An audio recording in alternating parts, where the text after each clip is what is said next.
In the White House, President Eisenhower signs the proclamation that makes Alaska's entry into the Union official, nearly 92 years after Lincoln's Secretary of State bought the territory from the Russian Tsar for $7 million. The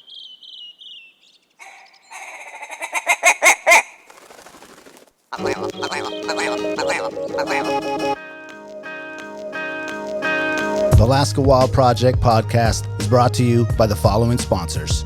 Barney's Sports Chalet, supplying hunters with the best hand-selected gear since 1963. The exclusive home of frontier gear built for the rugged Alaskan terrain. Your one-stop shop for all your outdoor needs. Visit Barney's today at 906 West Northern Lights.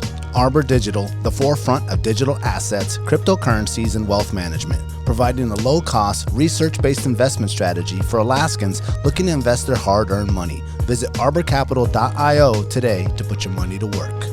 Tailored Restoration 24-hour emergency home services, helping Alaskans restore their dreams since 1972. Services include fire, water, mold, post-emergency cleaning, repair, and remodeling. Give them a call in Anchorage, Eagle River, Matsu, or Fairbanks. Hit them up at tailoredrestorationalaska.com. Total Truck and Alaska Overlander, Alaska's premier supplier for custom automotive accessories and overlanding products, providing all-inclusive rental vehicles and trailers custom outfitted to explore the Alaskan backcountry with a unique and convenient traveling experience. Serrano's Mexican Grill, 2 locations, one on Tudor, one on Northern Lights. The Northern Lights location has their new tequila bar. Check it out. Also see their daily specials at serranosmexicangrill.com. TheTreehouseAK.com, located at 341 Boniface Parkway, Alaska's own and grown cannabis and CBD store. Ask the bud tender what the strain of the day is to get your 10% off. The Treehouse, where the culture lives. The Connoisseur Lounge, Alaska's premier locally owned and operated cannabis retailer, located in the heart of Palmer, Alaska. Their cultivated products include Snowcap Romance, Aurora Haze, Super Glue, and much more. Find them at theconnoisseurlounge.net. AKO Farms, located in Sitka, Alaska, built from the ground up with concentrates as their single motivation, with exclusive products such as their sugar wax, full spectrum diamond sauce carts, and more. Ask your local bud tender about AKO. Marijuana has intoxicating effects and may be habit-forming and addictive. Marijuana impairs concentration, coordination, and judgment. Do not operate a vehicle or machinery under the influence. There are health risks associated with consumption of marijuana. For the use of only by adults 21 and over. Keep out of the reach of children, and marijuana should not be used by women who are pregnant or breastfeeding. The Bait Shack, located on Ship Creek upstream of the bridge. Can't miss the bright red shack. They're the go-to fishing gear rental and guide service on Ship Creek. Tight lines and fish on. Come hook into the action with them. Hit them up at thebaitshackak.com. Anchortown Dogs, located on 4th Avenue across from the old 4th Avenue Theater. Look for the blue and gold umbrella. From reindeer dogs to bomb euros, they've got you covered. Anchortown Dogs, your local gourmet hot dog and sausage cart. Crude Magazine, Alaska-based media outlet using the last frontier as a springboard to discover larger truths about the cultures of our great state. Read more at crudemag.com. Lawn Pro AK, Alaska's year-round professional property maintenance team. Services include snow and ice management, weekly lawn care, and more. Get your free estimate today at lawnproak.com.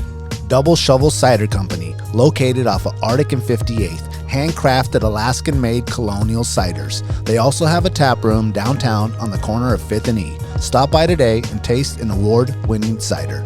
Lady with a Plan, your own Alaska event planner. From scouting the perfect location to planning the tiniest details, specializing in event management and production for intimate social gatherings. Find Lady with a Plan on Instagram. It won't need like anything. Well, I mean, it could oil change or something easy, but no, he has. I don't know if he already sold it, but he has some that it's already ready to go. Yeah. So I know he was trying to sell Scott one, and I tried to connect them, but then Scott ended up buying something else. Okay, Peters. Yeah. We're talking Argos, folks. We're talking Argos. Open it up with the Argo talk. Yep. Oh, so I thought you were going to buy a brand new one. No. That was that's too expensive. much. What does a brand new one cost? Like $30. And that's tracks. And I think that's almost shit? like the stock ones because they like change the body style. They have a bigger motor now. I think tracks and cabs and all that. It's like pushing 50, be 30 and 40 or something like that. Yeah. Damn. So just get a Toyota. Heck yeah. Yeah, exactly. Just get a Toyota, you'd be in the same spot. Well, does a Toyota come with tracks? Because You I don't could do know. it. You could do anything. Do they? I haven't seen one with you tracks. could get like a track Total kit. Truck. Hit them up. Oh yeah, there you go. Shout out to the Dang, sponsor. I'd love to see Mike Q. Mike spells his Mike with a Q. Put some tracks on a 4Runner. That'd be sick. cool, man. Yeah. Let me look it Probably up. really, really cool for the wintertime. Yeah. Actually, more like hard packed trails, snow machine trails. Yeah. Yeah, that'd be pretty dope. Actually, you could probably run. Yeah, boom, right there. There it There is. they are. Oh, yeah. Look at Yep, that. just like that. Damn, and they're all the old gens. Like this is the one I have. Oh, you dropping gens now? You're like a Yo, Gen. You're like a yo, Toyota Gen man. guy. I am Yeah, tonight. it's like Gen 3. What is this thing? A Volkswagen? That's a Touareg. Wow. Cool though. What a rabbit hole you can go down here. I've never Let's stick seen with the that. Have you 4Runners, looked bro. at this stuff, Hailey? No, I haven't, but that might be a new Alaska goal. I mean, look at this. Yeah, that'd be pretty cool. I mean, it just like you're kind of like limited in all reality though on that. I don't know. You'd have to run like I feel like you could do really good on like say you want to go deep into Petersville Road. All right. So Okay. at Croto Creek, have you been down Petersville Road? Mm-mm. Mile like 110. Was that Petersville and Trapper Creek? Yeah, something like that. 110 Petersville Road is an old mine road that goes back in and hits a Y. There's an old lodge. Actually, lodge got rebuilt. It's back up and running. Okay. It's dope. Go get a beer and a burger. But you Oh, can the go- one that burned down. yeah, got it's rebuilt. Mm-hmm. I've never been on that trail in the summer. Oh, Only in the- really? only on the winter Oh, snow man, machines. it's or cool as shit. snowmobiles. Snowmobiles. I've Yeah, converted. it's cool. Okay. But what I'm saying is that that trail gets groomed by the local groomer. Mm-hmm. In that like Trapper Creek. Winter? Yeah, wintertime. Yeah. And it's huge. And snow machines rip up and down it and mogul it all up and whatnot. But Oh, so when it's groomed, it's not. when it's freshly groomed, no. But that lasts for about 5 days. And Okay, then I've never been on it like that. The local guys in the Scandics and Tundras are like, with their trailers, keeping it clean, respecting the trail. Then the bros show up. Yeah. With Start the 1,000 turbos, and they're just like skis wheeling. around, and then they just, yep. So by by Friday morning, it usually starts getting ripped to shreds.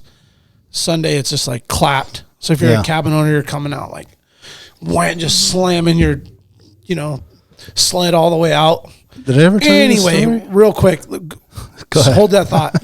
I think that would be a really fun road or access area where you could go deep with a setup with tracks. Yeah, something Yeah. like Because that. the trail's hard enough packed and wide enough. What about Eureka? Have you done Eureka? Oh, that'd be a good one too. I've been up in the area, but I haven't really done it. Oh man, I see. Like you've been I on see the like not Glen Highway even and not seen? even like Yeah. lifted shit. Yeah. Like regular 4Runners and Toyota trucks just go back in there. Yeah, I went in, was it early June, late May, and there's still quite a bit of snow, so I couldn't do too much. Yeah, yeah. You got to go do that. It's getting one. That rotten. one's- It's getting Yeah. too Sounds rotten by awesome. that time. The snow and like shit. We just went in early June, and there's First spots week that of we June. like barely made it. Yeah, there's still a to- bunch of snow with in side there. by sides and like Right. meat wagons and stuff, and Yeah. like we had to have a dude break the trail to get us around some of the stuff. So May, you'd be Yeah. how far would you get? Like a mile down the trail, maybe in May. I've done it, and that's when I went in the river. On purpose? No. Well, yeah, I did on purpose, but I didn't Was think that it was the going Nelchina? Yeah, I didn't think it was going to sweep me away. Hold on real quick. So to get that deep at that early a time, you must have been riding on a lot of hard pack ice and snow that was over the trail. There was. We did ride over snow and stuff like that. Okay. And we ended up going down Monument Wow. during that time, which was super sketchy. But I had just got the brand new Outlander, so I'm like, oh, this fucking thing can do it. And so I'm with Kendo and Cisco, Yeah. and we get to Nelchina. It's just raging, dude. It's brown. It's gnarly. It's raging. Just raging. I don't know what the. It's called breakup. Oh, dude, I didn't know what I was thinking. And they're like, you got the new Can-Am, dude. You go first. I'm like, all right, yeah, I could do it.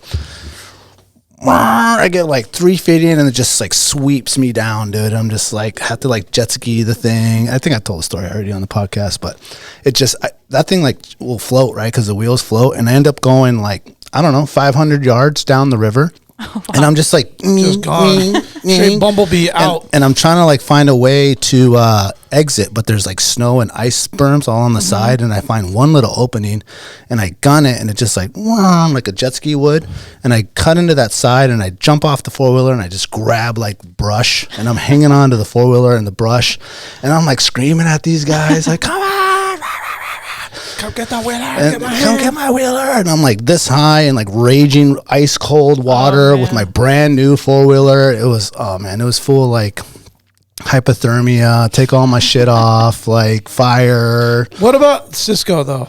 I have to call him out every single fucking time on this story, dude. So my buddy Cisco, who's a badass, okay, he comes over there right away, like to help me, like to try to winch me, and I'm holding the brush and I'm holding the front bar of my wheeler. Hold on, real quick. Did you get across, or did you float down and come back on that side? No, I knew I had to come back, or else I'd be stuck over there. Yeah, gotcha. Okay. Yeah, damn, that would never clarified that part. So I was like, man, those guys cross at a better spot. No, there was no better spot. No, I was like, no, we're not. So he goes, and I'm like, you gotta grab my winch. You gotta grab my winch.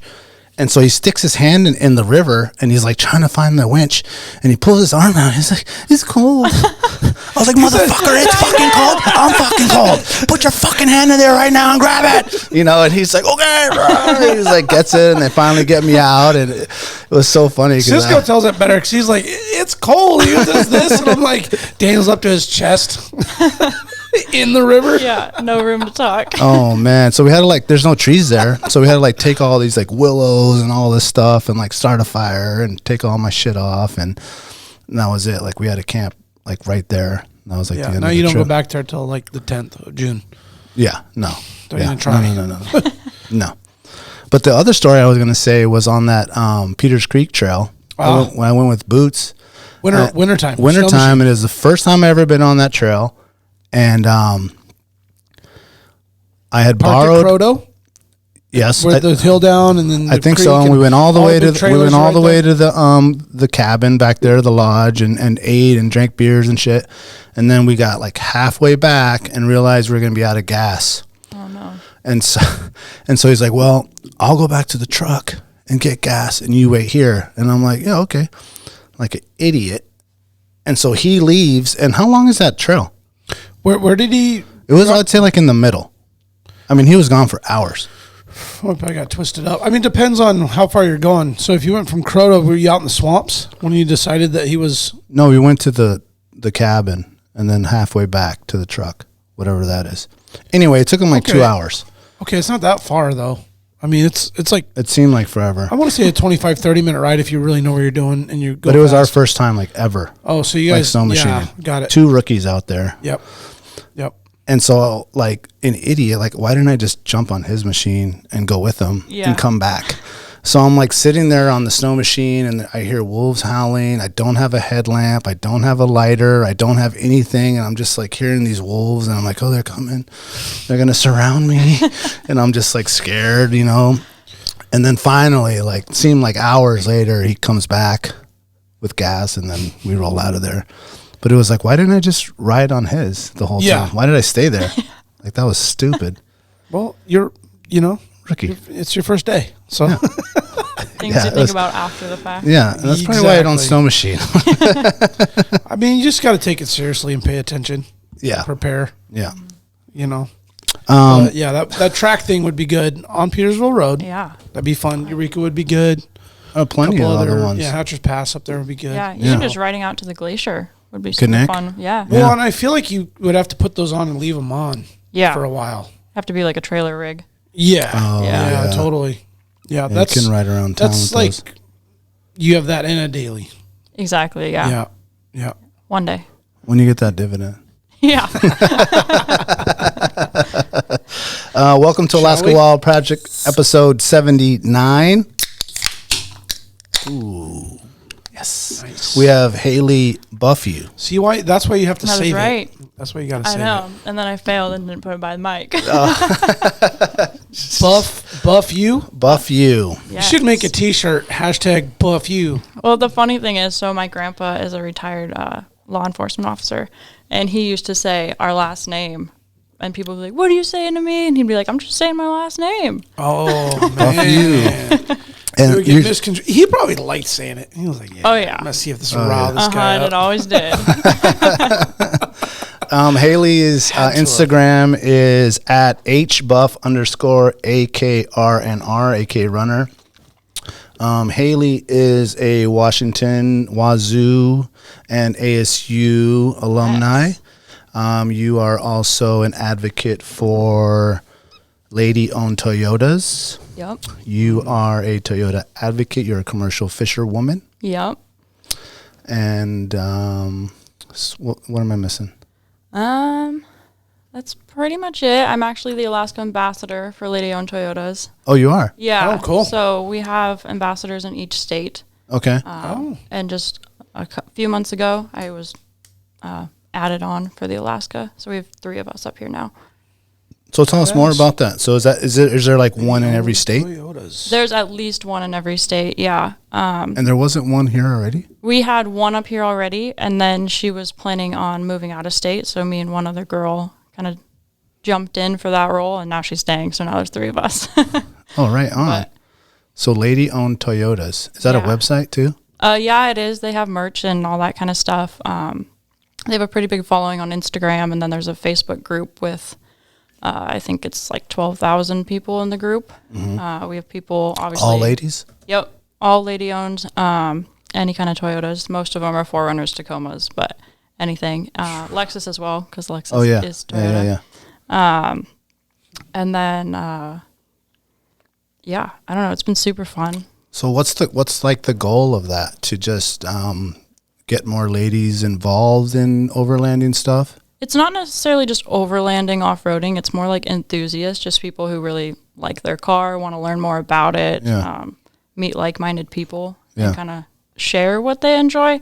Because a lot of times, you post something and not everyone gets like what you're so excited about. But then there's this group, and it's like everyone's cheering for one another. It doesn't matter how much you know or what you don't. So yeah, it's like a positive, rich culture among exactly. Look, Toyota people are Toyota people. So let me share something with you about Toyotas. They're the best? No, they're really But great they are. products. They're really great products. So growing up, my dad was a wheeler and dealer used car salesman, not like owned a cheesy dealership. And he had worked for that and had his own little truck dealership, which was pretty cool at the first time. First thing of its creation in Alaska on Tudor Road. He had an all truck used dealership. So no cars on there. Okay. You probably remember driving by it. Was it by Tudor and Lake Otis? Oh yeah. Yeah, going Used west to do on the gas corner. and goes over there at old Right by Texaco. No, what was the one? Oh, gas Courtney's. station? Courtney's. Yeah, Courtney was still there too. And he actually ran that for a while. You know what a gas and go is? What? Well, you're too young. Yeah. So all you She's young never folks. never been in some Hellions cars on a fucking. Back in the after school. 90s and the 80s, you used to not have to there was no prepay for gas. You would just go and raise the little lever and put your gas in the car and then go inside and pay. Okay. But as punk teenagers, we would lift the lever. That ruined this for everyone. We ruined it for. We would just fill up the gas can, fill up the truck, and then Not pay. and just leave. Or a middle finger or something. Yeah, and just leave. And then we got smart. We With the realized duct tape like license plate. Like one of our buddies worked at one. He's like, well, if you don't put the thing back on the nozzle or on the little square thing, it doesn't beep inside, so they don't know to look. So we would just gas and then put the thing on the ground and then leave. Bad. And then our buddy worked at Punk ass shit. worked at Courtney's, and it was like a thing. It was like, all right, well, we'll give you $20 and we'll all go fill up. Well, they didn't used to go hard. So when Dad and Uncle Dave ran it, he piled up. He had 2 buckets with rocks, and then we'd go out in the back and we'd pick the perfect grapefruit sized stones. And people would do gas and goes, dude, and he would fly right out of there with the stone and just wham! Oh, really? Oh, blew out many a glass, back glasses, quarter glasses, doors, smashed tail lights. Hope the gas and go was worth it because you just got your whole $1,000 back glass. Wow. Because he got good, dude. Yeah. He's an old high school pitcher, so he was just he just had us buckets of rocks. And we got specific sized baseball sized ones. Because he had a time where he could step out and then peel off onto Tudor, and it was about a 25-yard huck, so with a real heavy-ish but small rock, he'd have to throw it hard to like time it, and just like he always nailed the card no matter what. Didn't always break out glass, but when he broke out glass, it was like, Yeah. got him. Like Wow, no, that never happened. $38 gas and go turned into $800 back glass replacement. Oh my god. Or just duct tape and trash bag on the back of the window, which seen plenty of that. So you're saying your dad was the truck guy? And what were you gonna say about that, Brandon? Oh, hello. Sorry. I went back. Oh yeah, we're still on that. Oh yeah. Okay. Toyotas. Yeah. Yes, Toyotas. Yes. Sorry. Got sidewinded on the gas and go there. All right. Toyotas hold their value like almost no other vehicle. Maybe Volkswagen van is probably the next thing. Yeah. But one thing my dad always, if he found a Toyota Tacoma, a 4Runner especially, he could usually at least almost double, if not like a 60, 70%. Like, so you'd find one for say $2,500 and sell it for $7,000, or find for $3,000, sell it for $6,500. I mean, it was like wash it, clean the wheels and tires up, take some good pictures of it. Some Toyota, my dad called them Toyota Geeks. Like instantly, that thing sold. You put it on the lot somewhere, or you put it on the corner of a parking lot back in the day. You could just like throw a for sale sign and something, get away with it a couple days before somebody would mess with you. And those things would sell day one. And he always came up probably the most profit margin on Toyotas. Really? Wow. Yep. I mean, they last forever if you take care of them. To this day, right now, so in the automotive collision industry, I see Toyotas get totaled all the time. Camrys, RAVs, Toyotas make a lot of good products, but their main trucks, Tundras, Tacomas, man, they just like hold their value, or they actually get more for them because they don't depreciate because there's a following to the Toyota. Yeah. It is the product. It is the quality. It is a great Japan-made vehicle, like hands down. No questions asked. The like 80s, 90s, early 2000s Toyota products were like bulletproof. Yeah. They're Right? such basic vehicles too. Like Toyota's very behind in regards to like other. It's by design. Right. To make it's on it purpose. easy to repair and replace parts. And it's part of what keeps them reliable. There's less things to go wrong. most common Joes can pretty much work on their Toyotas at home in the driveway. Yep. Like a Chevy Silverado or something like that. It's kind of like you can go to Napa, you can get a tie rod end, you can get a knuckle, you can get brakes. It's like one of those things where you can just like keep it on the road forever. It can rust around the frame and the brakes and the engine before it actually goes into the grave. So there's a following. That's my whole point on that was the Toyota Geeks. Yeah, and there's lots. I mean, no disrespect, guys, but my first truck, my first car ever in high school was a 92 4Runner that I bought from Alaska USA. I don't know if you remember, they used to sell repoed cars or people that couldn't pay their whatever. Yeah. And so I went and I bought a 92 4Runner, and I don't remember what I bought it for, like $13,000 or something. And then I put 360,000 miles on it. Wow. And I still sold it for like 7 G's in like 10 minutes. Damn, how'd you put so many miles on it? Oh, I went everywhere with that thing. 360. We was rolling the strip, bro. Yeah. Yeah. And another thing, like my wife right now, she has a 2002 4Runner, and the one that you're saying never sell, and everyone is always trying to buy it. And everyone that knows is like, don't ever sell it. And so we had to take it to the mechanic to get, there was like a wobble and need to get something, the rotor fixed or something. And my buddy Air Auto, shout out to Air. He works on Toyotas and all this stuff. And he said that he just fixed one. He's like, I had this old guy come in here and he has the same exact 4Runner as my wife, and it has 600,000 miles on it. Holy. He says, I just changed the timing belt and that thing started right up. And he's like, you'll get another 400 on this. That's crazy. Yeah. That is why I love Toyotas. And he's like, do not ever sell this. Do not ever sell it, because you can always fix it and it will just go forever. And I think hers has 200,000 right now.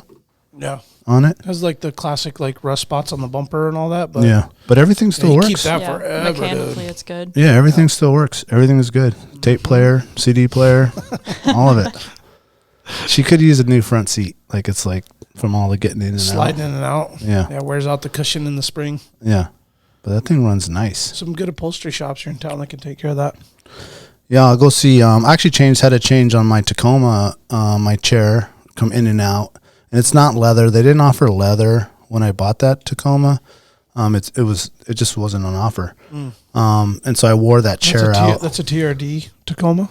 Yeah, TRD Sport. I want to say it is. Yeah. With the 6-foot bed and the double cab That's what's door. pretty cool about your little Yoda. I like that. You got that big bed on it.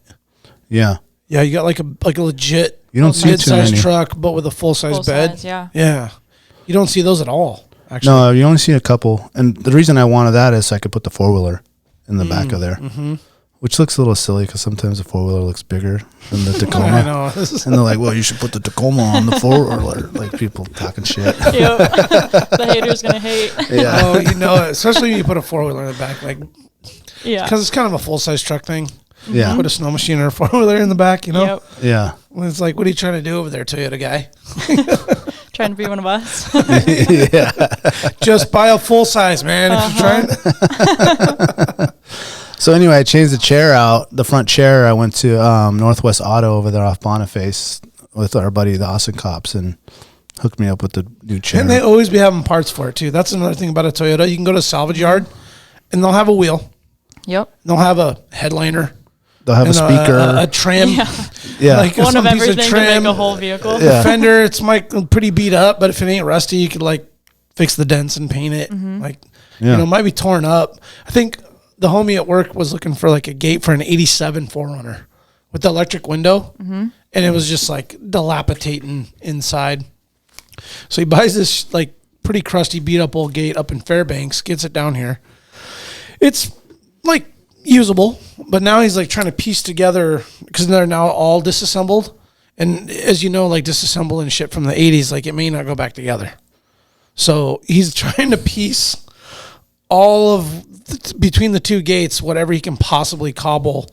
You know, he fixed the dents and got it painted and it's all beautiful, but now it's got the guts that are just like, everything's just crusty. Yeah. Oh my God, dude. But, you can, you know, he's looking for a gate for an 87 and lo and behold, there's a salvage yard in Fairbanks to have that has the one. part, Yeah. you know? Yep. So I think it's cool that that back window does come down. yeah, I always love that. it may not go back up, but Yeah.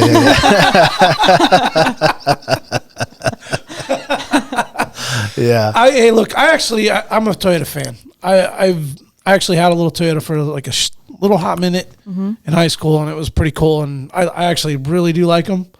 It's just like one of those things where I just like don't want to let my friends see me driving it. Right. So I'm just like, I like it. Yeah. See, I get hated on a It's lot. like, no, man. It's like, is that you in a Tacoma? No. Yeah. No, Chevy, I always bro. make the argument that Come on. Tacomas are not real trucks. And the whole Toyota world is like, that's not true. Like, blah, blah, blah. And I'm like, it's not. Can it tow the same as like Ford, Chevy, GMC? Yeah. But I still love them and they have their time and place. Hell yeah. They're Mine awesome tow. They trail do, rigs. man. I've towed 2 4-wheelers and one in the back. Yeah, I had All day. I had a interesting experience. Now we're on the topic. I was traveling from Fairbanks, actually, coincidentally, coming back to Anchorage, and there was a rep from Toyota who was up there educating all the dealers and the managers and the sales guys on the new Camry, the RAV, the Tundra that were all coming out in like 3 or 4 months before they were going to start getting the shipments of the new rigs. And I'm like, that's cool, man. You actually come in like hands-on, do presentations and learn them up on the new stuff. You know, that's cool. I'm sure all of them do it, but got a little behind the scenes. Anyway, well, he had the new Tundra at the time, and this is like probably 2012 or something. So this is like the earlier Tundra when it went from the T100 and then it switched to the Tundra. Okay. And then there was the older body style Tundra that was like maybe like a 2000 maybe 7 to like 12, and then after that there was like a more of like a big body like kind of the original Tundra was a nice truck, had a really good, the V-Force 5.7 was a good vehicle.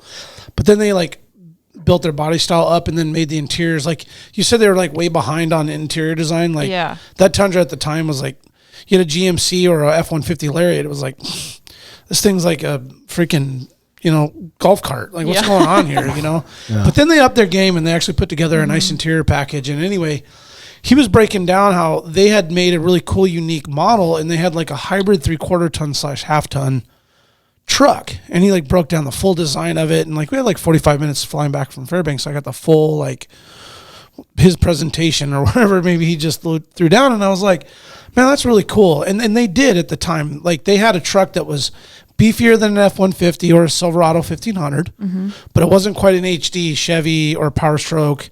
Right. But it like put out enough power and it had enough heavy duty suspension that it could like do the job. And I was like, man, that's pretty cool. Like, that's innovative. That's like Chevy and Ford just offer, like, you can get the heavy duty or you can get the light duty. Yeah. It's like one or the other. And they were like, we're going to get the perfect in between. So when you buy our truck, you can push it to the limit. It's like Jack's truck. Jack's Tundra is a perfect example. We talk about him towing his Woolridge with it. I'm like, dude, he can do it. The thing's rated. It can actually do it. Has enough power, everything. Should you do it all the time, back and forth to Homer? Probably not. Yeah. Because like anything, it's going to tear it up. Yeah. I don't care if you have a 3/4 ton Chevy, it'll tear that thing up doing that. Right. But point is that it was really cool to get that like full blown in depth breakdown of like the design and how they did it. And I really I've always respected Toyota, but that, different side of it was just like, cool, man. Like that, and ever since then I was like, I liked them. I'd never buy one. Oh no. But I watch them going down the road and I'm like, man, your beard's nice. Too thick for that. I'm like, that truck's nice, man. Like, those are nice trucks, man. I don't like the new ones. The new Tundras? Yeah. Tough, dude. I didn't like them at first, and then I started seeing them around more, and I was like, okay, it's kind of growing on me. The interior is really nice. Hell yeah. They definitely got with the times on that. The screen itself is like 14 inches. Yeah. It's huge. Yeah, it mirrors Ram. If you've ever been in a new like Laramie Ram. I haven't. Is it pretty similar? Yeah, like it's like holy shit, it's fucking like it's like 24 it's inches. It's like that TV, dude. Yeah, flipped. Yeah, and it's like long ways. Yeah. Like that's not distracting. Cool. No, yeah, right. Yeah, but the new one, I don't know. It's like they combine like the Tundra and the Tacoma. And I don't know. There's something about it. I'm like, it's pretty soft looking. Yeah. The front's weird. Just soft. I'm not saying it's ugly or anything. I mean, like, again, I see him and I'm like, I'm always going to give him benefit of the doubt because I kind of have a thing.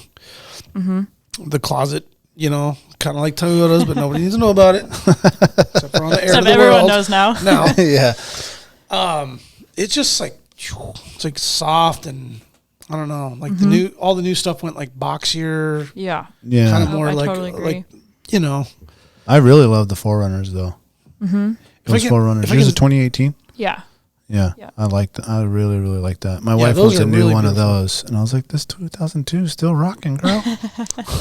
Get her another one. And she can build the 2002. Yeah. No, well, we'll give the 2002 to my kid. Oh, perfect. Yeah, to one of them. Oh, man, I was thinking we could put tracks on it. Yeah. Yeah. Oh, that's a good idea, actually. Yeah, let's test it out. Yeah. You're talking about getting a heavy-duty trailer? Just, Yeah. I'll tow it with the 4Runner with the Tacoma. Good luck. No, with the new 4Runner. Oh yeah, the new one. Yeah. The new 4Runner towing the old 4Runner. Your old Ford, your old Tacoma. So I like the way this is headed. I like the way this is headed. If your tranny blows out, let me know. I'll come grab it with my HD Silverado. You'll pull it all home. It's 8 miles to the gallon. Put it all in the trailer. Yeah. Hailey, let's back up to some of your history. I know we covered your kind of your college years and all that stuff. From what you remember, I know ASU was like top 2 party school, so I'm sure you... Yeah, so I actually did ASU online. Oh, that's not as fun. I know. My first time going was for graduation. And I was like trying to take photos on campus, and I was like, I don't know where to go. But looks legit, though. Yeah. Like, thanks for the ASU, damn, the parties, the kegs. Right? But yeah, so I did my grad school online through ASU, and then did my undergrad at Washington State, which is also a party school. Yes. Yeah. So. Yes, it is. It is. It is. So what did you study? Criminal justice was my major, and then I minored in political science. Okay. And then I mastered in criminal justice as well. All right. So. And now you're just a commercial fisherwoman? No, I have a day job right now. I'd like to say I'm in the process of going into my career field, but I've been super lazy since I got back from fishing. Yeah. So I've like done the resume stuff, ordered transcripts, and What do you want to do? I want to go into law enforcement. You do? Yeah. Is there a it's a specific goal. branch? I'm kind of looking at APD right now, so local city Okay, stuff. right on. Yeah, I thought about troopers because they pay for your pilot's license, which is super cool. But they could also stick you in like Norvik. Yeah, so Nope, not that there's anything wrong with Norvik. yeah, No, you will get stuck in. right. As a rookie, you're going there. Oh, you're going to the hardest spot. So yeah, so I knocked that pretty fast. But I also would like, if I was working for them, love to do like out in the bay and do some stuff with like fishing game during the fishing season. Yeah. But yeah, so we'll see. Is it? I would assume that all those people, they're all hiring, right? They're all having. They're all hiring with bonuses and. Yeah, they need people. Mm-hmm. Yeah, that's cool. I have a couple buddies that are police officers. Mad respect to any law officer at all, whether it's just like fishing game to troopers to Anchorage police. I mean, that's a difficult job. And it sounds like that was in part of your family history. Yeah, my grandpa. Yeah. But he's the only one. So. He's local law enforcement or state trooper? Or? He was Seattle PD. Oh, wow. Oh, okay. Yeah. Damn. Yep. So Like in the city. Yeah, he was on shit. the first SWAT team of Seattle. Oh, So wow. he was 40-something years in service. And Seen it all. yeah. So he was You my can't lie to him. big reason. I actually wanted to be a veterinarian for a while. And then I did a job shadow for both and almost passed out watching a surgery. And I was like, nope. Law enforcement it is. Well, hold on a minute. You said you wanted to go kill a moose. So, I mean, are you I gonna couldn't be okay? do like, I know. But I Do you realize you have to pull a gut bag the size of a Volkswagen, bug no, out of it wasn't thing, that. right? It was like the sounds that all the different things were. And I was like, no. Oh, okay. Yeah. Oh. So I know I have. You ever ran a bone saw? Yeah, that's a sound. Battery power now. The saw's all. Yep. Just bone flying everywhere. Just charge the batteries this weekend. Yeah, charge them up. Bring the extra one too. Oh, I have 3. Yeah, that's one on for my each list. critter. One for each critter. Yeah. It seems like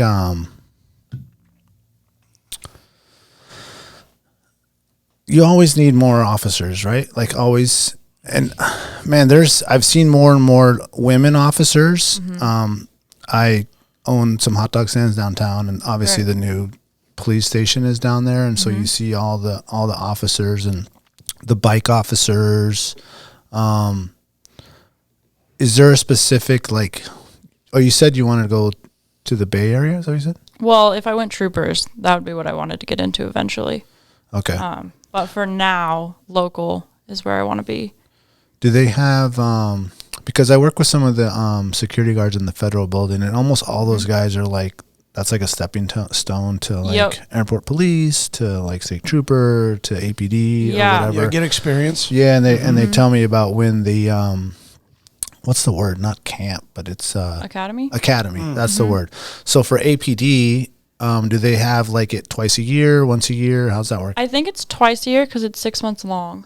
Okay. And APD is if I'm correct, the only agency in the state of Alaska where their academy is actually in Anchorage. All the other ones are in Juneau. Yep. Oh, wow. Yeah, so that's also kind of nice and a reason why I'm looking at that.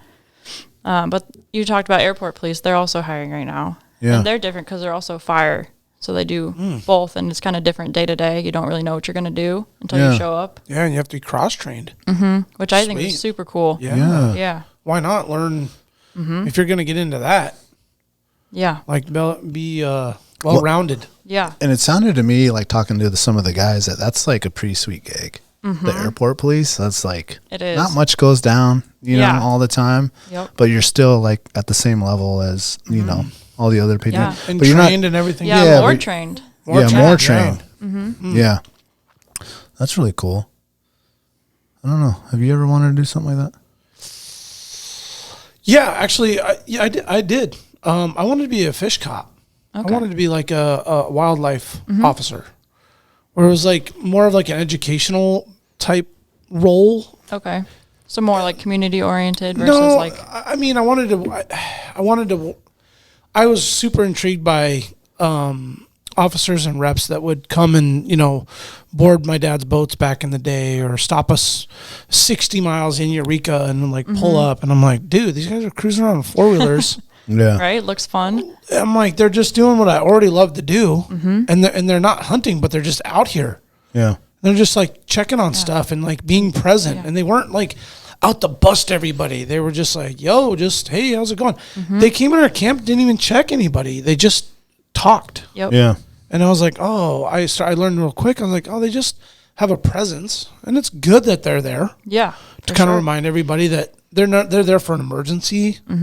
They're there to like further inform or educate people that are like, I was 10 years old. And there was a huge group of us guys that were back in there, and so, there's always like good information that passes back and forth, and Yeah. There's a lot of respect. Like there's one officer that works the Denali Highway.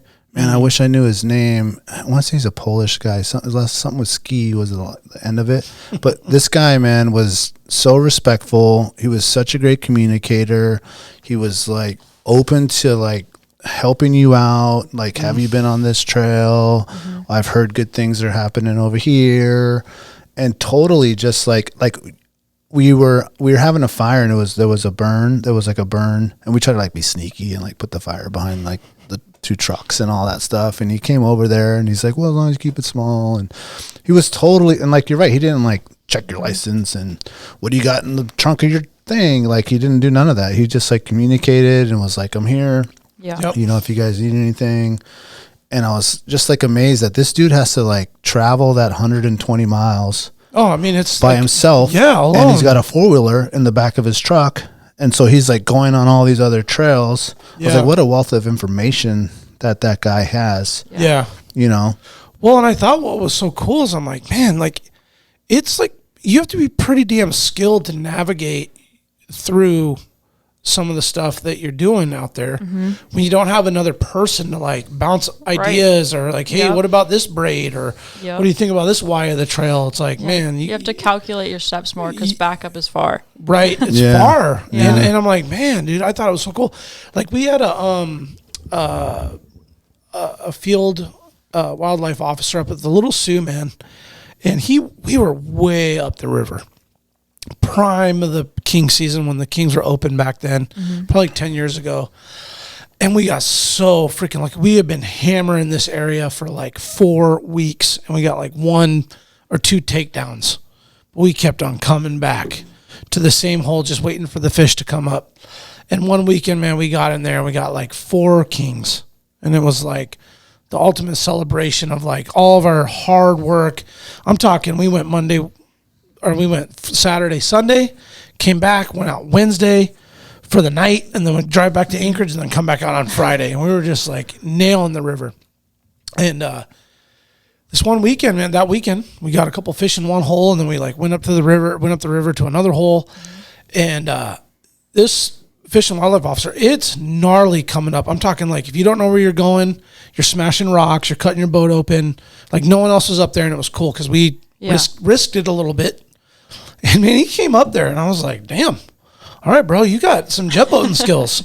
He's 100% by himself, man. It's like 30 miles, dude. Yeah. Yep. And I'm like, holy shit, man. Like, hell yeah, man, respect, Yeah, man. And he like pulls up, we're making burgers. I'm like, man, I know it's probably against the rules, dude, but you want a burger? He like came all the way up here, and he's like, Chris has a king. The guys are jumping in the boat to get him in the boat and go boat it, and I'm flipping burgers. Like, oh, yeah. I'm like, come back, the burgers will be ready, And then he comes in, and he almost took us up on it, and I know he couldn't, but I was just like, damn, dude. And so he went up, camped up there, and then he come back down like 2 other times. We're on the river. He was camping? He said he was running up, and I'm like, dude, there's only like so much further you can go. Yeah. So he goes down, and then he comes back up, and then he doesn't come back. And we're like, man, why would he like stay up there? So he thought we were cheating. He thought we were using roe.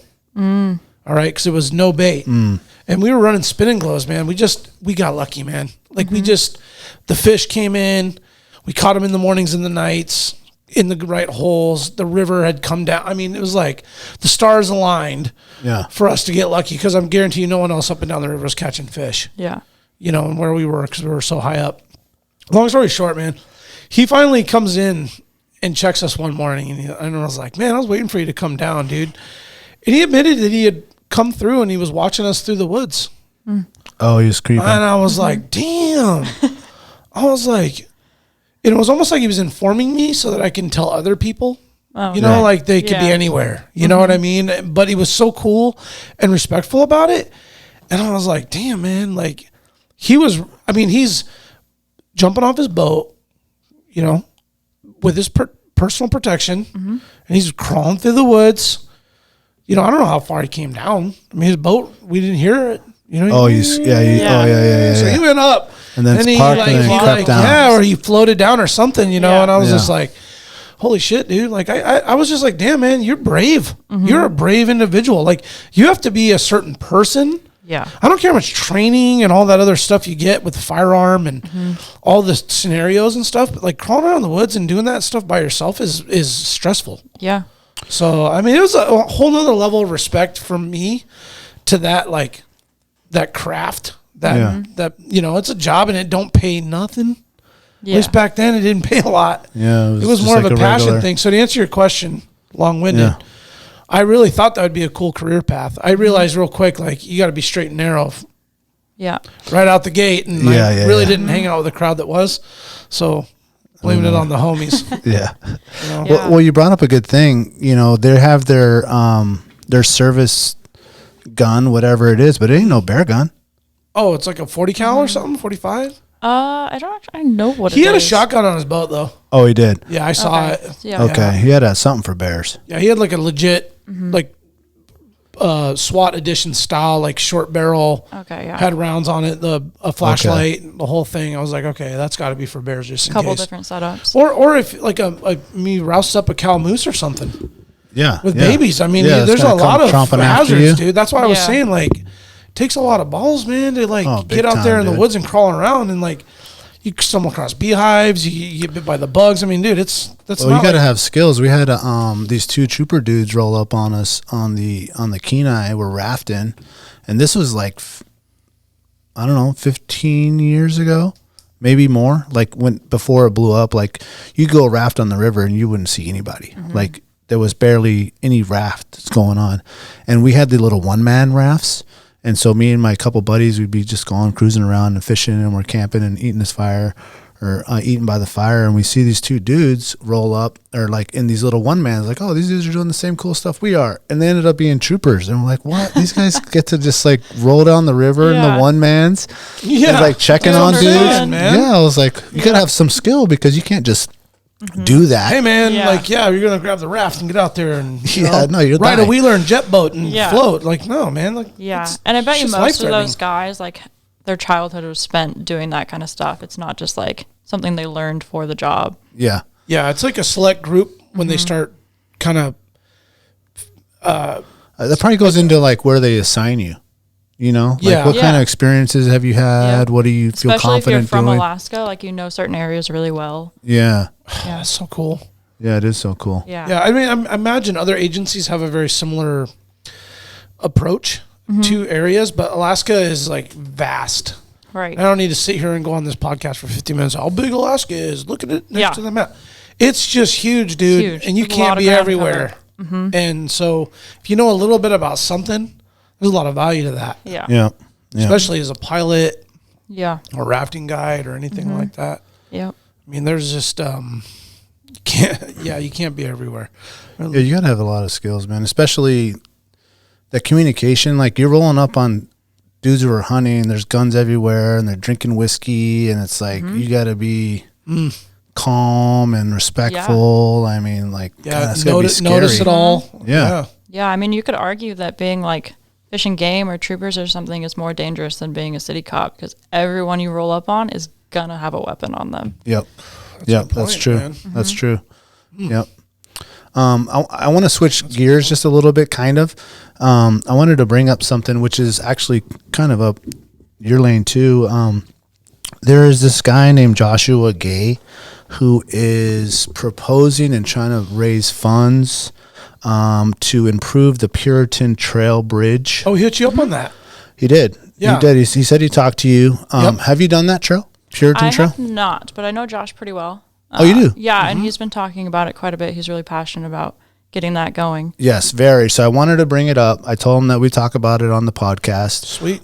Basically, what he's trying to do is he's trying to raise funds. He has a $25,000 goal to build a bridge on the third marsh. That's in the Purinton Trail. For people that don't know where that is, that's kind of between Sutton and Eureka, going on the Palmer Highway up there towards Valdez. Yeah, Grandview. And Grandview. And that trail is pretty gnarly. I've been on that trail. There's lots of cabins back there. There's also lots of private property, lots of good hunting. For a lot of different species out there. And he said, and as I was reading up on his fundraiser thing, I guess the same thing happened. I don't know, maybe, I don't remember exactly, 10 years ago on the second marsh. 2014. Okay. Yeah, they put that bridge portion in. Yeah. Over that hole.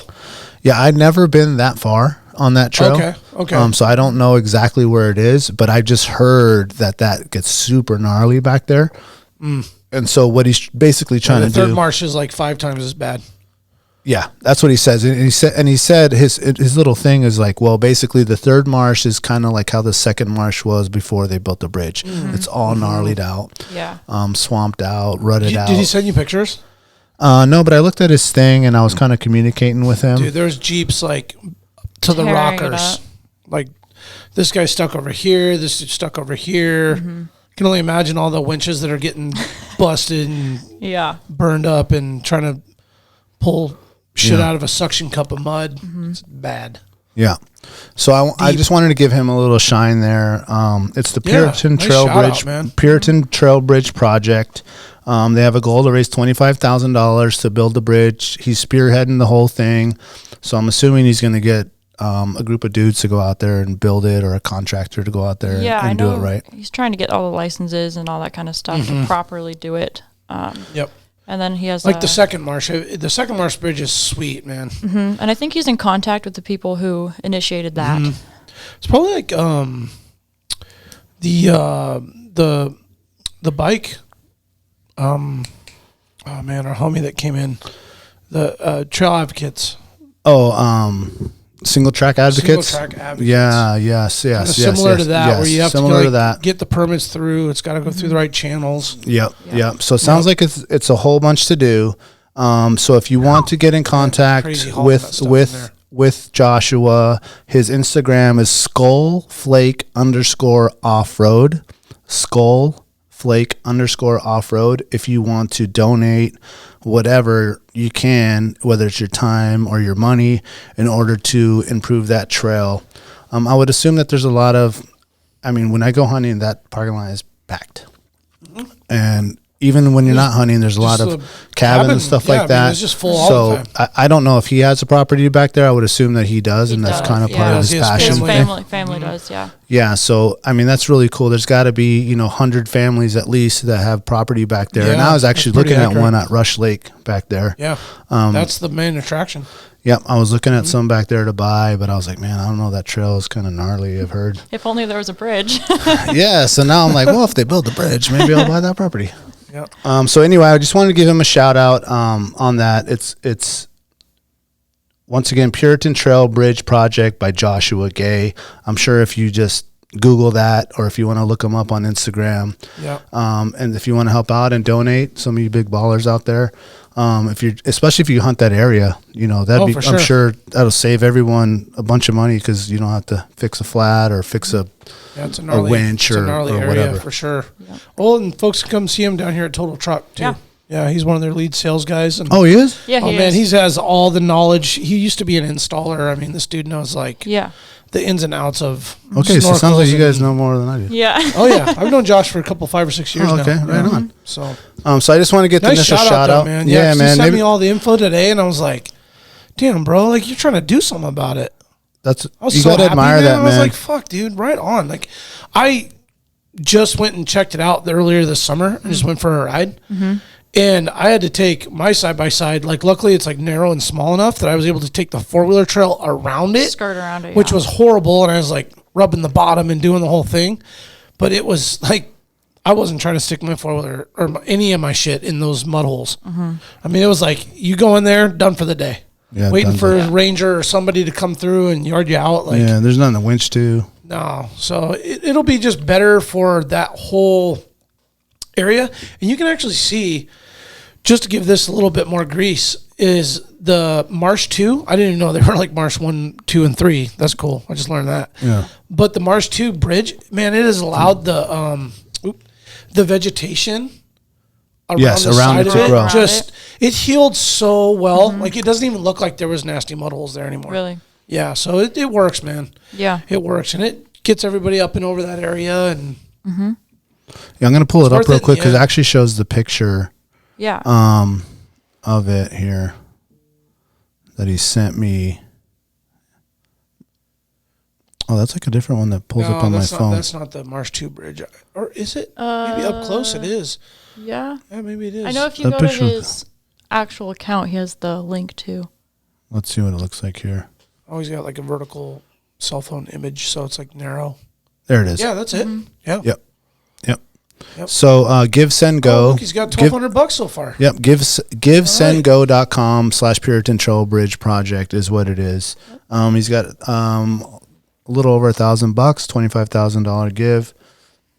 So, I think it's a cool thing is that people that are super into doing that kind of stuff, just as much as we want you to support single track advocates or anyone that's doing cross country ski trails or anything like that. There's a group of people that are into, ATVs and side by sides and all that stuff. And that's right up our alley. So I just wanted to really just give them a little bit of shine there.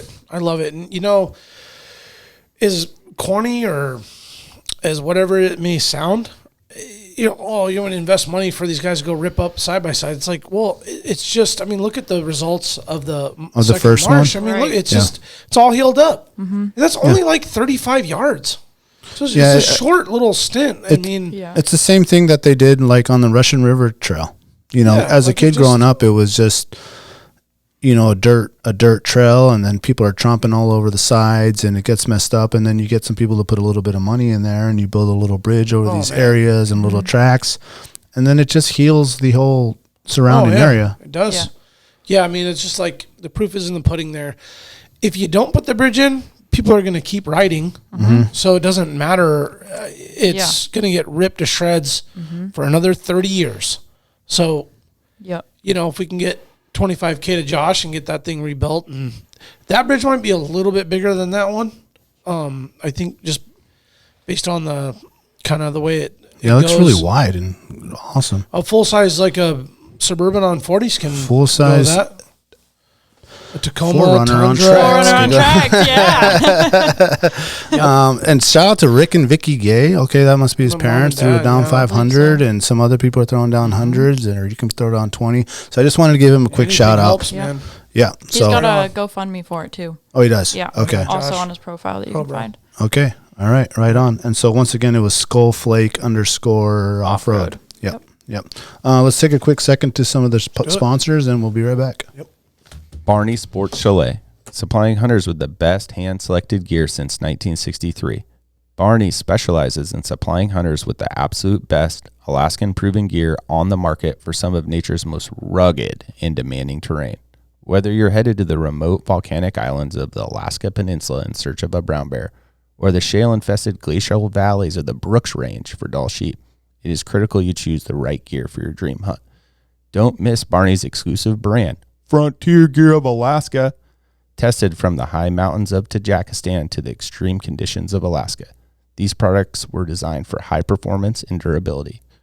Frontier Gear was derived from decades of experience hunting big game in Alaska. Paired with other top brands, it provides you the absolute best gear selection anywhere in the world. Stop in at Barney's Sports Chalet in Anchorage on Northern Lights, or check out their custom website and reference tool at barneysports.com. Arbor Capital. Arbor Capital is based in Anchorage, Alaska, and it's your go-to wealth management company. Arbor Capital is at the forefront of digital assets and cryptocurrencies. If you've been looking to invest your hard-earned money, or you just want to learn more about crypto, blockchain technology, or digital investments, give their website arborcapital.io a visit. What's great about Arbor is they provide a low-cost, transparent, research-based investment strategy for digital assets and traditional investments as well. arborcapital.io is your first step in putting your money to work.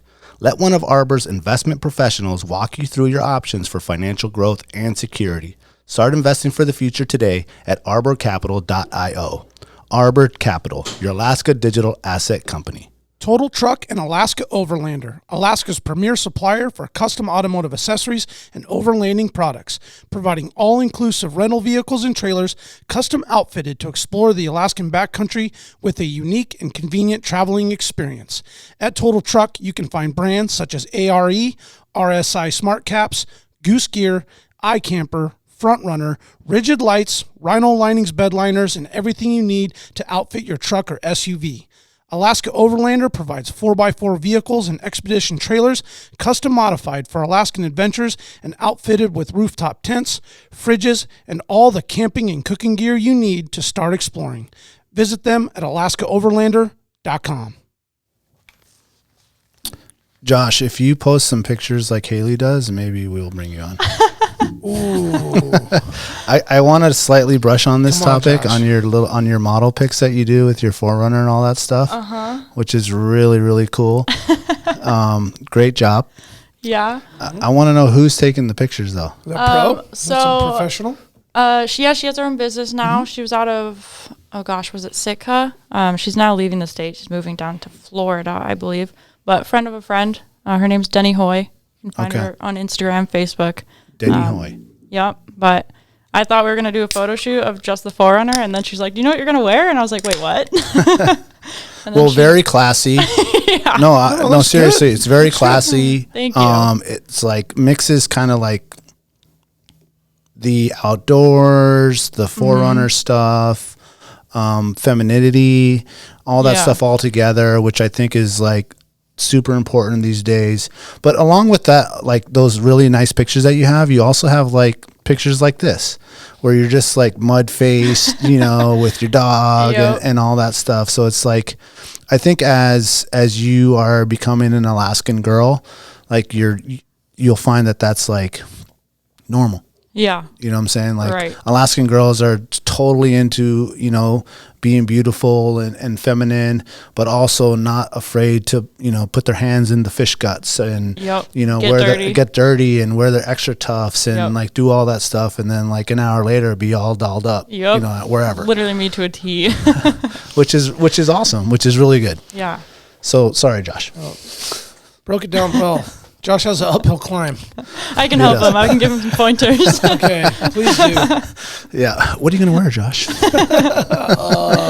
Curved bill hat and a T-shirt. Some boxers with holes in it. Well, there's a lot of like mountain men of Alaska and things like that. Have you ever seen any of those ones? Yeah, I mean, I know you're not like following them, but it's just funny. It's just funny. It's like the Toyota thing. He really is following. Yeah, I know. He loves it. I wanted to just get in more depth into your rig, your 4Runner. It's a 2018.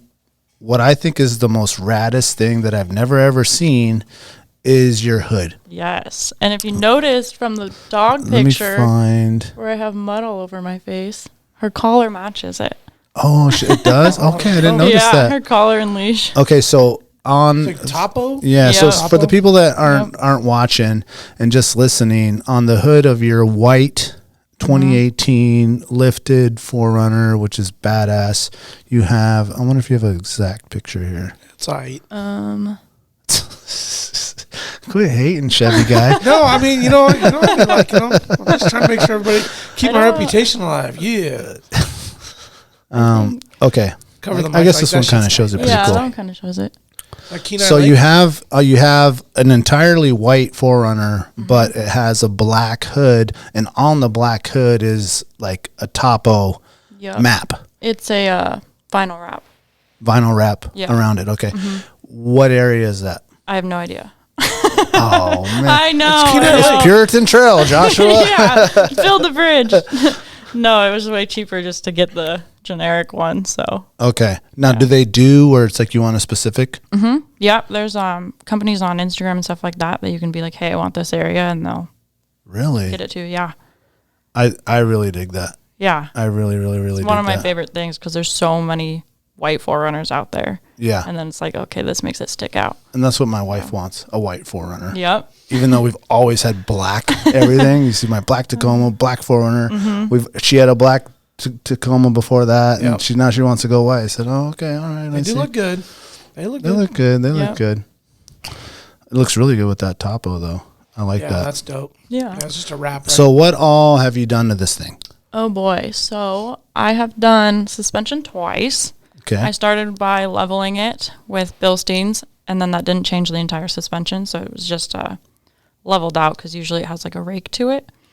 what does rake mean? So it sits lower in the front than the back. So it's kind of slanted. So that leveling kit just Raises leveled the it front completely out. Yeah. And then I had that for, it was probably only like 6-7 months. And I was Didn't give you a lot of extra clearance, did it? No, it didn't. But when I first started the build, that really wasn't my intentions. Yeah. To go up. Yeah. I just kind of like, be honest, like I didn't really know what I was doing. And I was just like, well, I can do this. So I had that for a few months and then was actually going to buy a rooftop tent. And then I was like, okay, well, now I have to upgrade my suspension to hold the extra weight and do all this other stuff. And then talked to Total Truck and they're like, well, what about a lift? And I was like, send me a quote.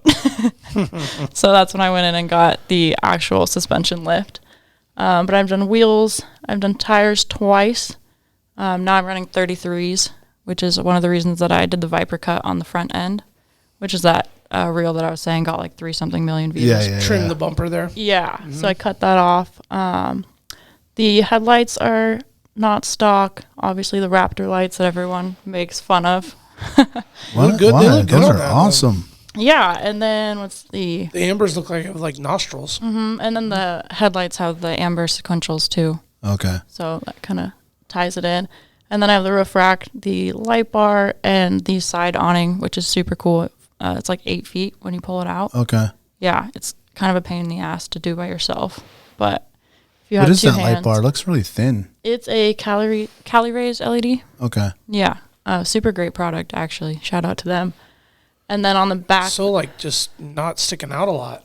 Yeah, like you Yeah. see those really super huge ones. Big rigids. That's like that one's Yeah. like thin. Is it and bright? nice. it's crazy bright. Yeah, especially for the price. And with your like Topo Hood. wrap on the hood, it doesn't glare off of it hard, does So it? that's actually the main reason that I got the hood wrapped was because of the glare.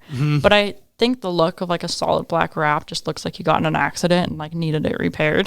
So it's like, what can I do Or that like looks makes like it a look cop car intentional? almost in a way. Yeah. So Yeah. that's what I came up with.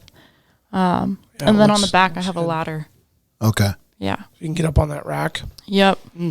So, and then I have a shovel on the back of the ladder that's like a running joke. That people are like, oh, you spotted the shovel. And I was like, once I was in Eureka area, another time I was in Whittier, and someone was on a hike, and they're like, we saw you because of the shovel. I was like, oh my gosh, Yeah. can't go anywhere in this state. They spotted yeah. you out. Yeah. Yep. I think you Well, said you're said one of you, a kind. you spotted her out somewhere. Is I saw Did Hailey. you? I want to say, well, I thought I saw you on the road because I saw your ladder and your shovel. Yep, exactly. I wasn't going to say it, but since you said it. Uh-huh. And it looked like it was like a Monday morning and your shit was still filthy. So wherever it was, you were just, Come back. I want to say it was like in July. Was it end of July? It was recently, it feels like. Ooh. What have I done? Yeah, because recently? you have a green sticker somewhere on there too, don't you? A green sticker? Well, I have the Lady on Toyota stripes on the ladder, Okay. which are, pink, blue. Oh, that's not the... Oh, here's the back. Yeah. There's the shovel. Oh, blue. Oh, it's a shovel. It's blue. Okay. Yeah, the shovel's blue. Oh, I like the flag thing too. Yeah. So not the window There it flag, is. but the. She's got the I avalanche have shovel. that shovel, but orange. Yeah. I've been the thinking avalanche about shovel. wrapping it to match the hood. Oh, that's a good idea. Yeah. That would Oh, look nice. yeah. That You would must look do really that, good. actually. Yeah. Right. I'm like, I don't know how much it's going to cost, but I think I have to do it. It'll be worth it. Yep. Yeah. It'll exactly. be worth it. So you're the shovel forerunner. Yep. And then the flags on the side are Tactilian, which I have a discount code for too. What is that? No. Tactilian? Yeah, what is Tactilian and what is the discount code? The discount code is my Instagram handle, hbuff_AKrunner. Okay. And then I think it's 20% off too. But the company is veteran owned. Every certain amount of every purchase is donated back, which I really like. And yeah, they just That's make sick. law enforcement stuff, fire stuff, all like that. Right on. Mm-hmm. And they're magnets too, so you're not sticking it on and not able to take it off. Yeah. Oh, dope. Yeah. Okay. And they hold up in the car wash, which is great. Nice. Cool. Yeah. They're thin then. They're not super thin, but like, no, it doesn't stick out very much. Yeah. Yeah. Cool. What else do you Look want to like do a to it? decal. Oh man. So I'm kind of in this debate of like, do I want to turn it into an actual off-road rig or do I want to turn it into an overland rig? Okay. And since it is my daily, I'm leaning more towards the overland, like Yeah, keep it a pavement princess. So I definitely want like a rooftop tent to be like bougie, so I don't have to sleep in the back of it anymore. Yeah. Yeah. Which those things have come a long way, man. Those Yeah. things are like rad. Some now. of them are super cool, and if you get one of the flat ones, then you can put solar panels on top and stuff like that. Is that the iCamper? No, this is the Alacub, or however you say it. Okay. Yeah. So Tow it's truck flat is- and then it like, what do you mean it's flat? Like it pops so up? when it's folded down, it's completely flat, whereas like iCamper kind of like has Okay. a curve to it. Got it. Yeah. Got it. And then when you pop it up, it kind of looks like a shell, like a clam shell, rather than Gotcha. just like straight up. Gotcha. So, and then probably pretty soon, as soon as I get that dent fixed from the accident. Where's the dent? In the back? Yeah, it's in the back, which I've been avoiding taking photos from that angle. Oh, So you won't see it on the ground. Yeah. You But- said it was in the rocker, you said, right? Well, no, so that's the one I did to it. Oh, and it's okay. the other side as well. I mean, is it like, does it need to be fixed? The one I did? Yeah. No, I'm just going to leave it. You should. Yeah. I mean, that's like. Shows that I've been off-road. Right. We were just talking before the show. Like, you have to beat your shit up and give it some Yep. character. Yeah. I mean, you don't want it to look like busted up, but if it Right. has like a little something, Yeah, then the second one doesn't hurt as bad. it's like a scar or a bruise or just something that Yeah. just kind of like lives with it. Yeah. Side note, I lost the cap to my rim thing and I'm so mad Oh. because I took it to the mechanic to get something done while I was gone. Well, on the hunt, I was like, I need to get like a balance or something like that. And then I come back and I'm like, what the fuck? Where is my cover? It looks like shit. So I You got call back at my the shop, dude, right? I call Air. I'm like, yo, man, where's the cap to this thing? This thing looks, to me, looks fucked up. Mm-hmm. He's like, well, let me check the thing because he had to take it somewhere else to get the balance or something. He's like, it said in the notes there that it didn't have one when you brought it in. I was like, bullshit. Yeah. And then in my head, I was like, well, I do go get a car wash like every day. So maybe it came off. I doubt it, but maybe it did. And after he called and he said that he can find it, I literally went to 3 car washes today, all the ones I go to. And I'm like, hey, I'm looking find a for this. hubcap? Is that like, and it's messed up because I got those rims are cheap. I got it used from Northwest Auto Back in the day. Yeah. back in the day. So I'm like, I'm not going to be able to find Nope. the Discontinued. cap, dude. Yeah, no way. So now I'm like, do I just pull off all the caps? Because Yeah, so it I looks can't. even. Yeah, man, I can't have it like one ghetto one on the front. I think it's time for some new shoes, bro. Yeah. Oh man, you're Get a pair you're of talking methods. my language, bro. Yeah, speaking of the little hubcap things, the wheels that I have actually have a hubcap that you can buy that are the same pattern as my wrap. So it's not like cool. color different, but it's like you can see the difference in Yeah. like the texture or whatever. I need to go downstairs and talk to these boys. Mm-hmm. I mean, I don't want to Look because I around. already know. I'm like, yep, Yeah, I'm gonna they're take that. good at I'm gonna take that. convincing. I'm gonna take that. I'm gonna take that. yeah. I'll be back in a week to pick You it up. got, you got good tires on there. You just if you get some new wheels. What are your tires?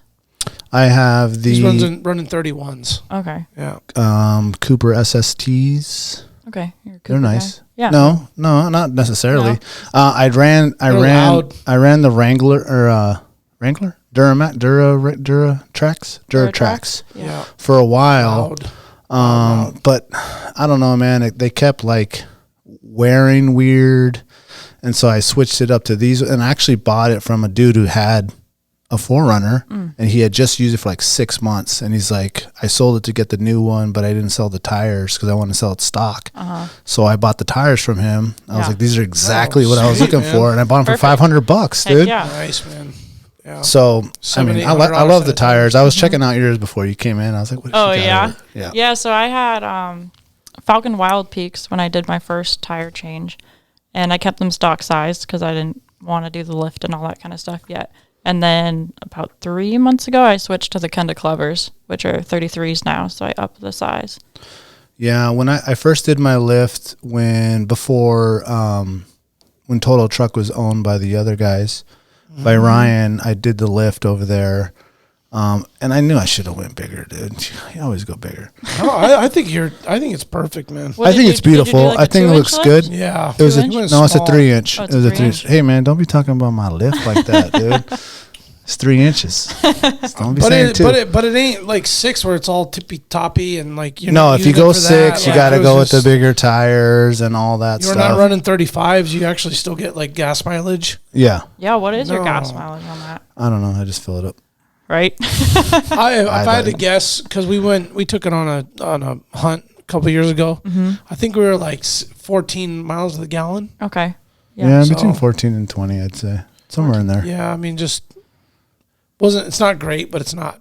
Yeah. It's not full size truck V8. Yeah. 10 miles a gallon type shit. For sure. Yeah. I mean, I'd like to do some stuff, but those Toyos, dude. Yeah. I know those Toyos. are nice. Those are nice. Yeah, they have the AT3. AT3s. Yeah, I got those for my truck. If I can't get the cat, dude. If I can't get the cat, you might see your boy with a whole new. You don't need tires though, man. You just need wheels.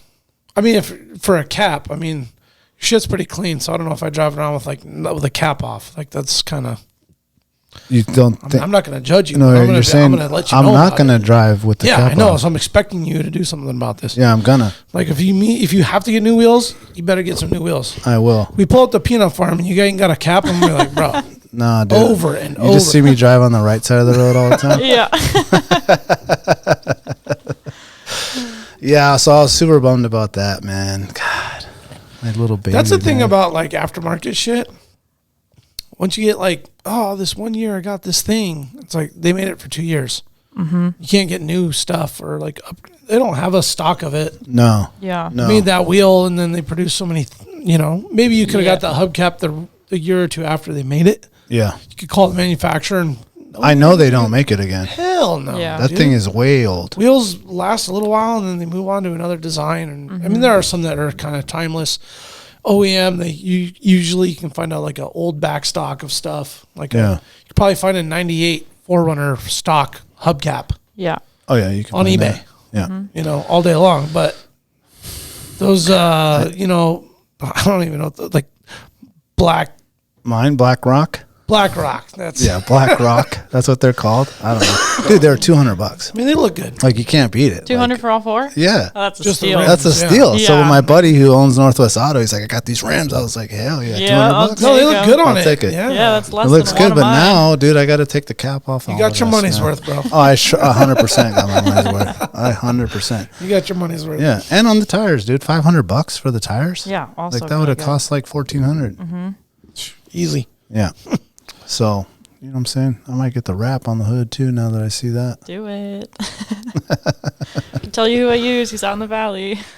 So do you have any like plans? I know this summer is coming down to an end. We're starting to shift into fall. There's fall. There's still 3 or 4 really fun months of messing around out there. But do you have anything planned for yourself and your rig and?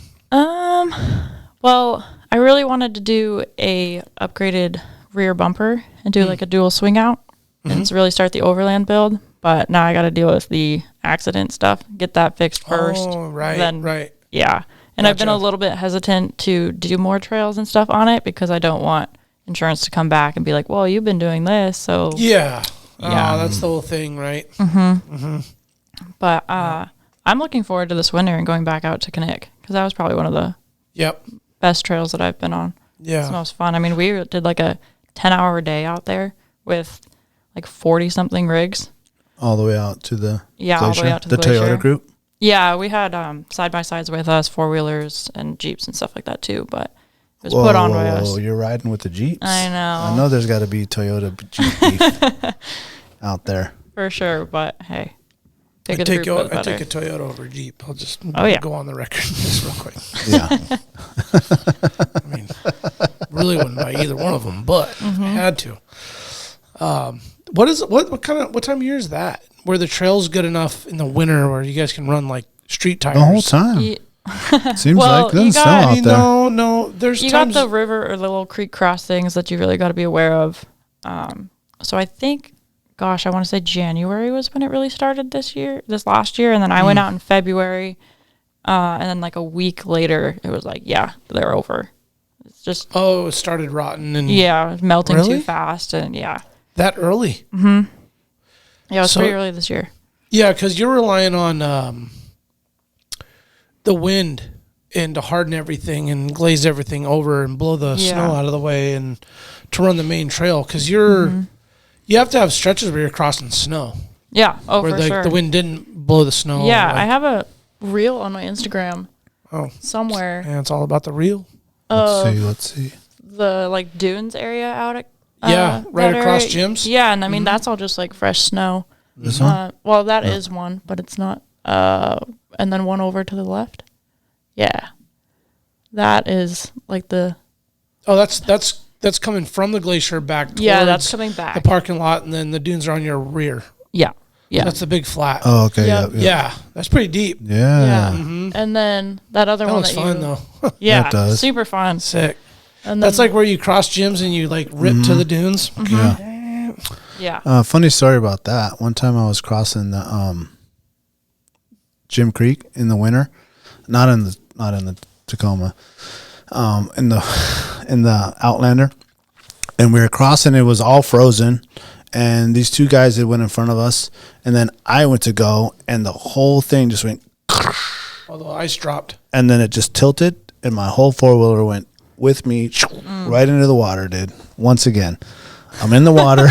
You really like that water. A hole in my Outlander. Four-wheeler, not a jet ski. Four-wheeler, Bombardier, Can-Am. Yeah.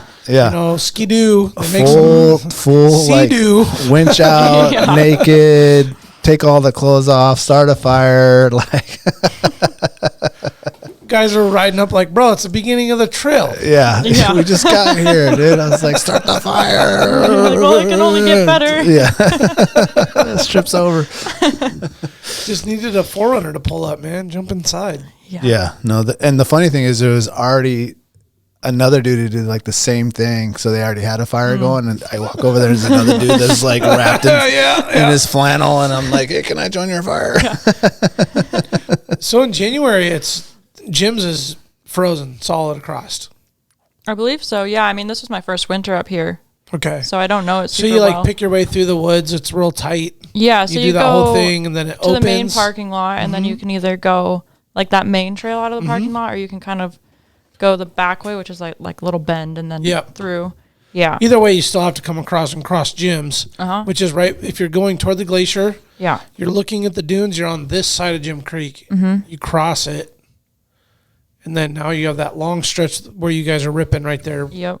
But the other way, going towards the dunes. Yeah, that's super long stretch. That right before that long stretch is Jim's. That's where Jim's slithers through. So when you cross it right there, it's solid. So if I'm thinking of the right spot, which we call it Friday Creek, but I don't think it actually is Friday Creek. Oh, Friday's further. Is it further? Mm-hmm. Okay, so then I want to say what you're talking about is frozen, and then it's Friday Creek that is like the big issue. That makes sense. Yeah, that makes a lot more sense because it comes out and there's warm water that comes out of geysers and then runs through there. Yeah. And that's probably like a short little patch where it's like wind blown. Come down. I've never done it in the winter, but you've never done it in the winter. I was just gonna ask you. No, I mean, I think it's fun to go out there like that. If you count like early April winter. No, I mean it's still all iced up. Yeah. I mean, when I went, I took a side by side out there, like the earliest I ever been, and I went as deep as I could.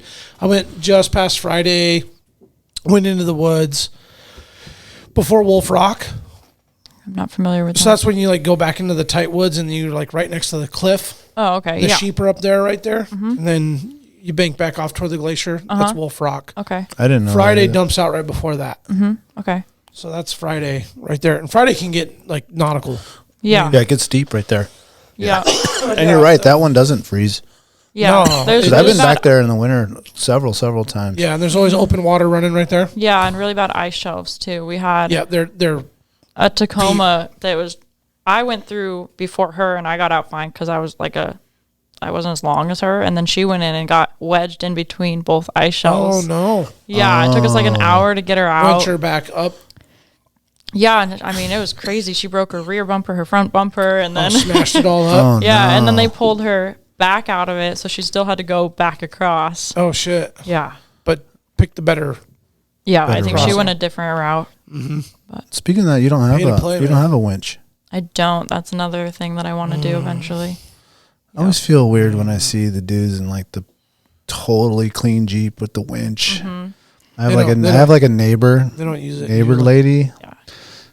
who has like this really fancy Jeep and has all the shit on it. I've never Always clean. ever seen it dirty. I was like, I guarantee she's never pulled that winch out. No, it's a pavement princess, dude. Yeah. Yep. But if there's a catastrophe, like Yeah. volcano blows or some crazy shit, and it's like some shit out of a Hollywood movie, somebody's gonna drive that thing, wrap it on a log, and rip it off the road. So you She can won't drive though up. because she doesn't know how to use it. But they have it Yeah. But they have. just in case. Yep. Yeah, I would say if you're gonna go to a winch, are you still gonna be overlanding? Because I mean, with overlanding, you're still going off road. You never really know what you're going to get yourself into, right? So it's kind of like another recovery option. yeah. Play it safe. I just feel like if you're gonna put a winch on, you're like probably more prone to getting yourself into shit. You Oh, probably for shouldn't sure. be. Yeah, you're more like, oh, I can get out of this. Let's just Yeah, try because it. I got a winch, so Yeah. I'm good. And then you rip off 2 bumpers, and $4,000 later, you're like, oh man, Yeah, State Farm didn't want to cover that. right. I know. Right now. Right now, that's a cool- basically, that's a like cool everyone I shot. go out Yeah, with that's has real. one. This one took a lot of time and it didn't get 3 million views. Right? So that footage is was taken. worthy. Yeah, Zach took that footage. Oh, he did it with yeah. his drone and shit. Oh, Yeah, so I made that reel with his footage, and then the one posted before that is also his footage, but he edited it. it's good. Yeah. Yeah, it does look good. What's your dog's name? Oakley. Oh, nice. Yeah. Sweet. Not spelt like the glasses. Oh, Yeah. Oakleigh. Okay. Okay. better specify that one and make them some tags. Right? It's like Buffy. Yeah. Yeah, try that one out. Yeah, with the IOU. But yeah, so the Alaska Off-Road Toyota Group is the obviously big Toyota group up here. We have an Instagram too, Let me which if you pull it want to up. look them up.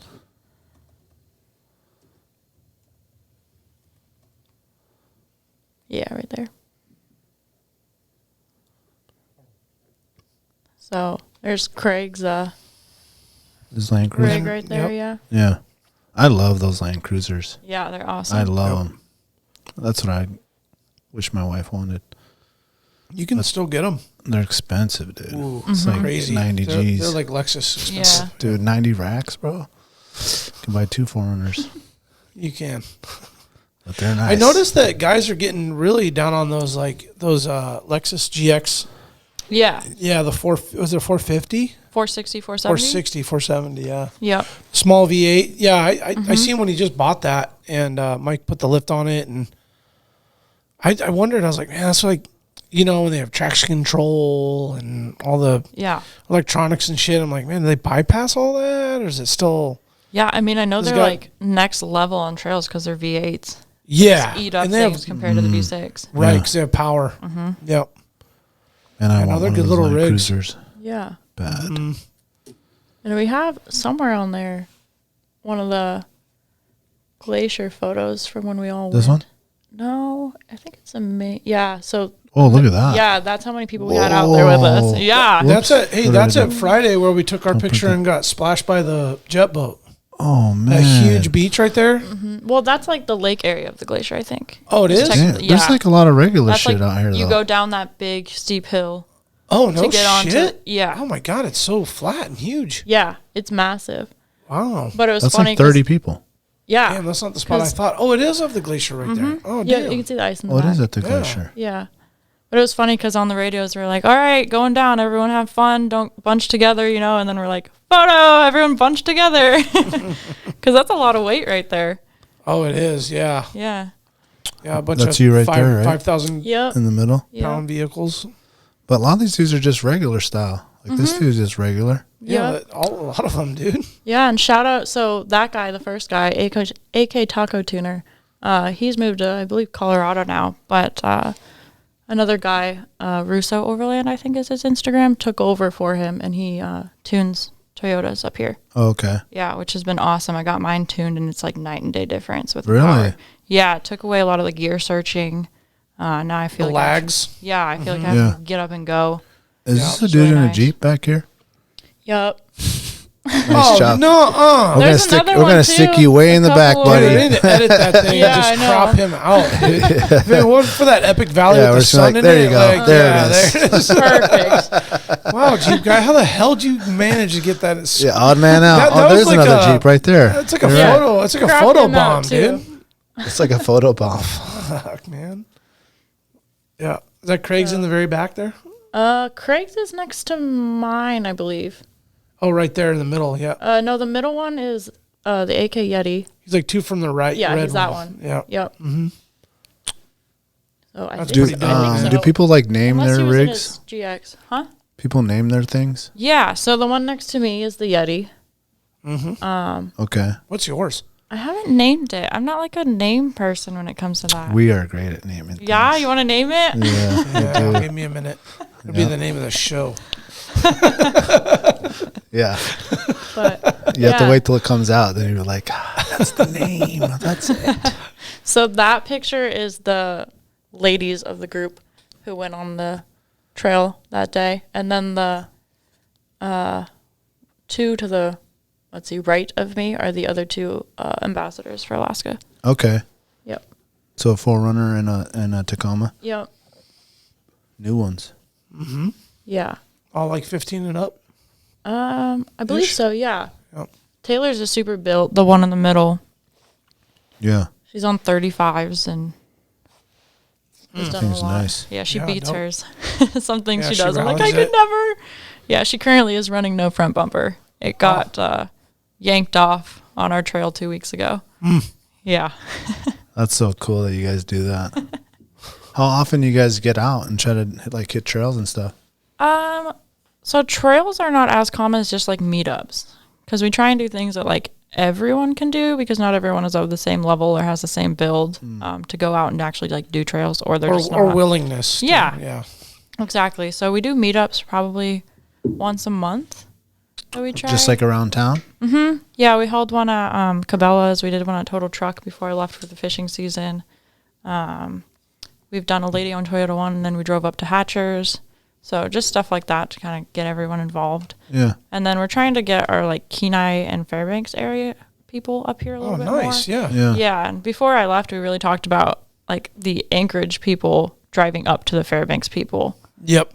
because we like Yeah. we all want to explore that area, and it gets them involved. So Yeah, they Yeah. can show you guys. And you guys should probably find like a good campsite spot where you can meet and do your thing. And a lot of us love A lot doing of cool that too. trails up there too. Yeah, and Yeah. like for us, it's not all just about off-roading, right? It's more just like minded people enjoying the same thing, you know. Growing the Go- culture. Yeah. Mm-hmm. Yep. Have you guys done the Denali Highway? I have not. There are a couple man. people in our group who have, and I think it'd be awesome. That's awesome. That's like perfect Yeah. for all levels, like people that aren't as lifted or whatever. Yeah. Yeah, anyone that'd be could do it. perfect to do a meetup at like Cantwell or Paxson and then go Yeah. as a big group. Yeah. Do like a Yeah, weekend. there's already a Jeep. There's definitely a Jeep one. I want to say it's like a rental They do a Jeep tours. tours. Is that what it is? Okay. Yeah, it's a They do Jeep tours, and they'll come out like 10 of them, Yeah. and they're all like different colors, and they all got the radio, and you'll see them That'd stop be a and fun take weekend pictures. to go like, meet up at one spot and then camp in another and then drive out. Because it's 137 miles of Is it that long? all back road, pretty Heck yeah. much. Yeah. And it's rough.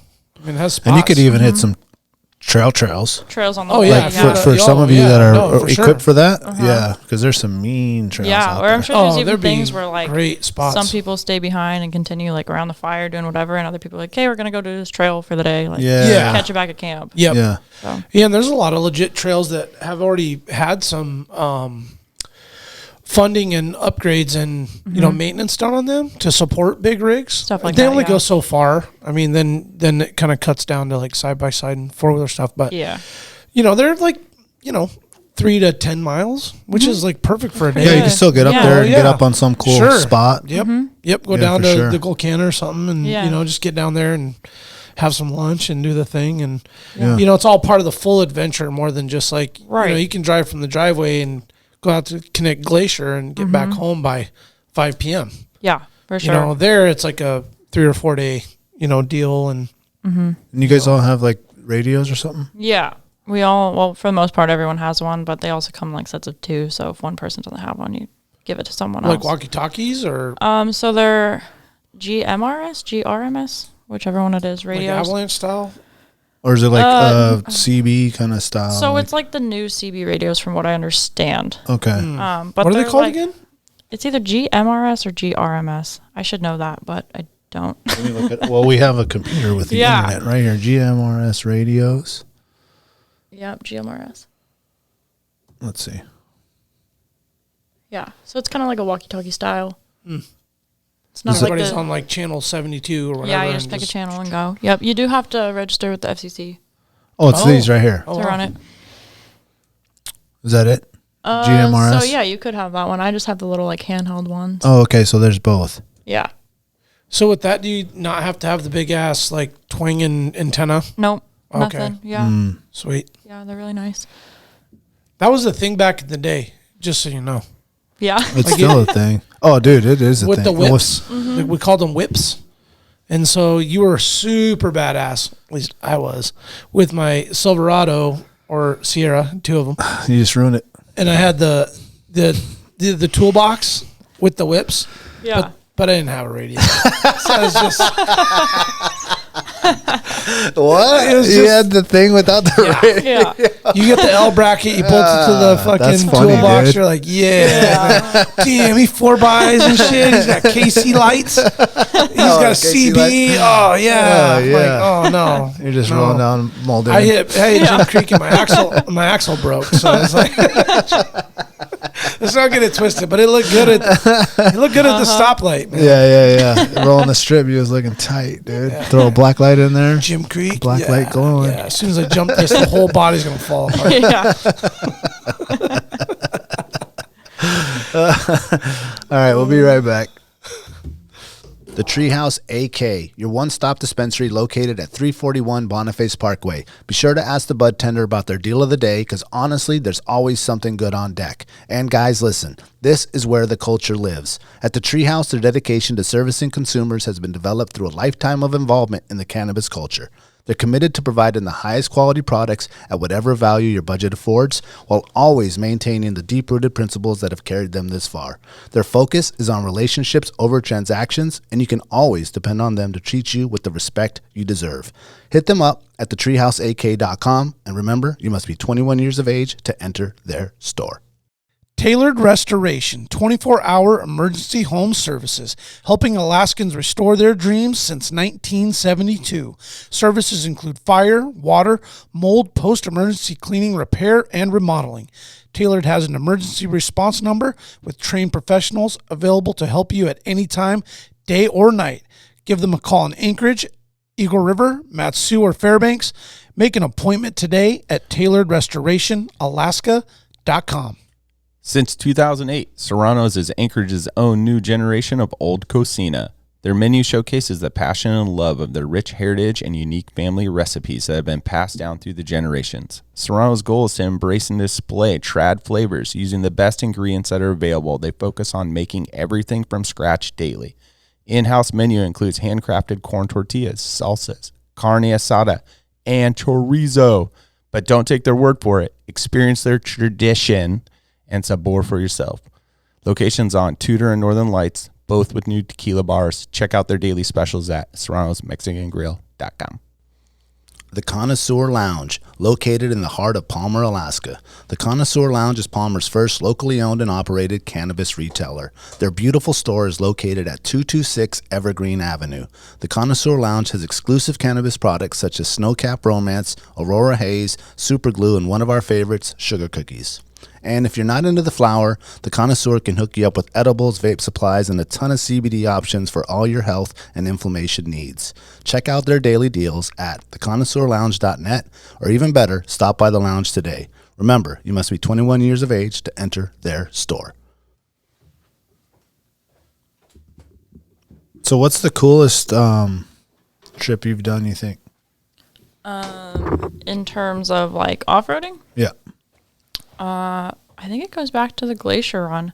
Except 2 weekends ago, I did Craggy Creek in Hatchers, which was super fun, but I wasn't driving my vehicle, so I don't know if that counts. Oh, you went with somebody? That's cool. I took my boyfriend's car. Yeah. He has the GX. Oh, he does? Yeah. Oh, okay, nice. So I took that, and yeah, because now I'm like, well, we're dating, so mine can be a pavement princess. Yeah, there you go. We'll go ruin your shit. Yeah. Yep. Yeah, I'll take one of those. Thanks. But yeah, that was a really fun trail, just something new. Yeah. It was new for a lot of the group, so. Did you meet your boyfriend doing this stuff? I did. Okay. Yep. Met through the off-road group. Channel 72? No, we friend-zoned each other real hard for like several months. He's like, really? Topo. Yeah. Come back. Yeah. There That's she my call is. sign. You ever seen that girl with the shovel? I'm going to get her. I heard she's on Channel I knew 72. it would pay off. Oh, that's funny. Yeah. That's cool. So you guys ever go like just you two on your own rigs and cruise about? We haven't. So we started dating when I got back from the fishing season. So Oh, so this is fresh. yeah, it's fresh. Oh, okay. Fresh love. Yep. Well, not love yet. Sorry. Getting ahead of myself. But yeah, so we've only gone out with the group. Yeah, maybe one day. Yeah. Yeah. But I don't want to take mine out. Because No? he beats on his. Oh, okay. You So, don't want to yeah, I go was as like, hardcore I as don't. you. Yeah. She's like, honey, we can put the shovel on it? That's That's about it. Finally got that. See the driveway, put the shovel on yours. Tell us about your commercial fishing season and all that. Like, Yeah, how'd you so- even like get started into that? Okay, so it started with my great grandpa. So it's a family business. It's not Okay. my parents' like main job. It's just kind of something they do for fun. But yeah, so my great grandpa started it, and then my grandpa kind of took over with him, and then led into my dad doing it. And I think he was like 14 when he started. Oh, young buck. Yeah, and then he started his career and took several years off, and then my brother and I were finally old enough that he was like, well, I want to go back. So I was 6 when I went for my first time. You could pull in damn. that. You could pull in that at right. 6. I was so much help. I'm cool. Yeah, they didn't really make like waiters that were small enough. Just wrap you in a Close. trash bag. Yeah, pretty much. Come on, Hailey. Pull the rope. But yeah, so I was 6 years old when I first went. I think my brother was 8. And then we switched every other year with my cousin, or my dad's cousin, and then bought her out. So then it was just us doing it, and then we started going every year. So Right on. yeah, I love it though. It's like Is it like 1 month?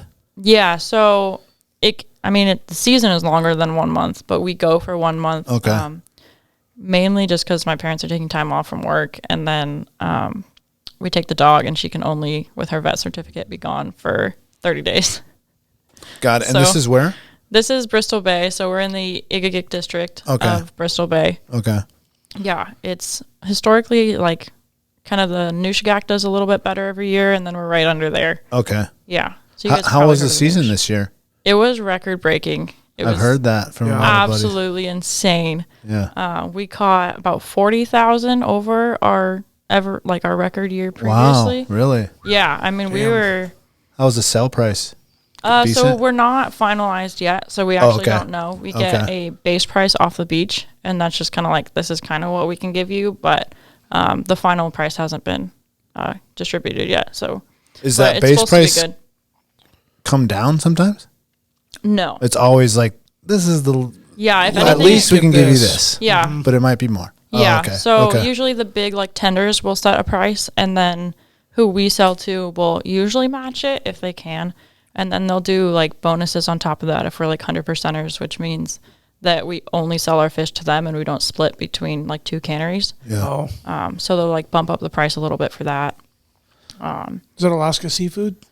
No, so we sell to Coffee Point Seafoods of Washington. Oh, okay. Yeah, so they're Okay. Washington based, come out and they have a plant up. Is Peter Pan still doing it? Or Peter Pan's, yep. They're still in Yeah, it? but they're tenders. I don't think they have any like on beach. Okay. Yeah. Yeah, they're the middleman. Yeah, they're Yep. a big one actually. Peter Pan's Yeah. really big.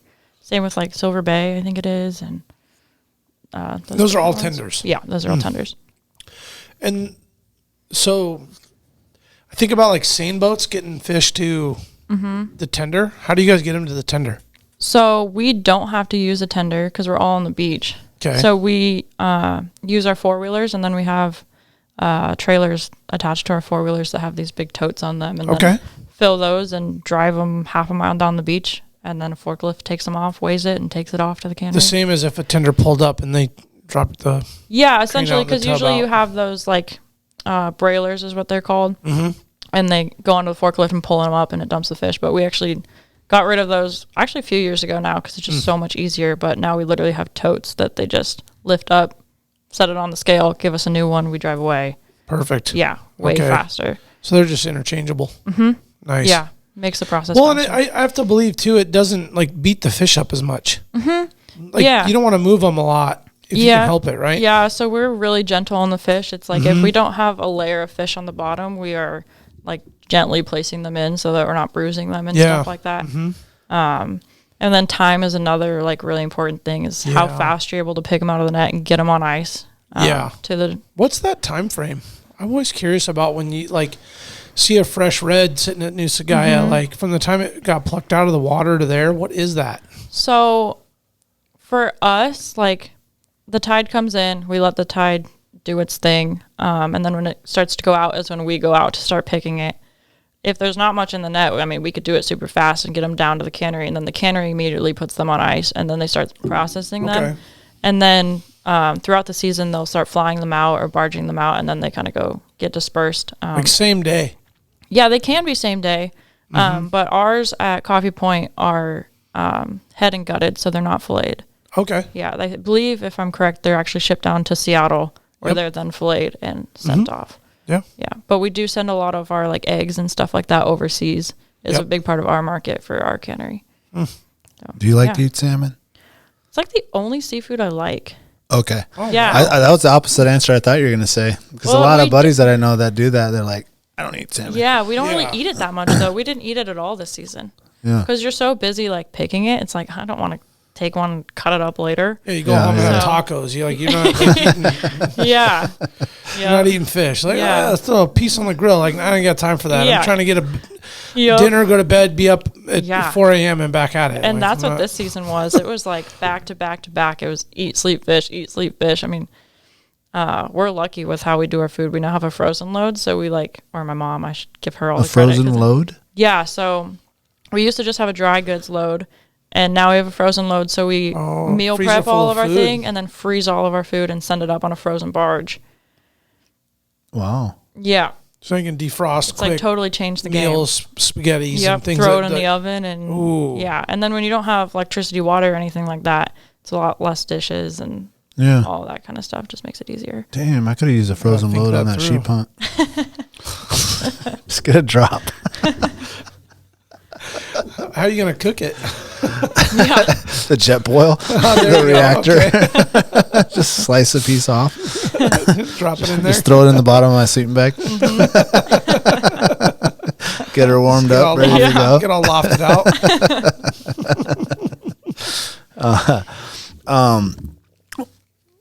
I saw your picture of you shooting guns and stuff like that. I want to go back to that real quick. I know you said that you were trying to get into hunting and all that stuff. Do you own guns, or are you like trying to like get your game up, or what? I own 3, but mine are all like handguns. They're not the big ones in the picture are my boyfriend's, so I give him all the credit for that. I just looked cool. You did look really cool. We'll give you that. Yeah, I had someone Good job, ask, boyfriend. I had someone ask what they were, and I was like, He's I proud don't know. taking the photos. I just like going pew pew. Yeah, those are really nice. That's quite a scope on there. But Yeah, it is. Yeah, so Is that a night force?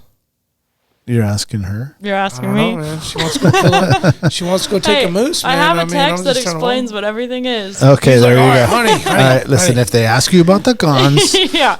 I know. I This is asked what you him. say. I know they're going to ask about the scope. I asked him when I was posting that because I just wanted hashtags, and I was like, I need to know hashtags. But he sent me like this whole paragraph of what everything was, and I was like, oh man.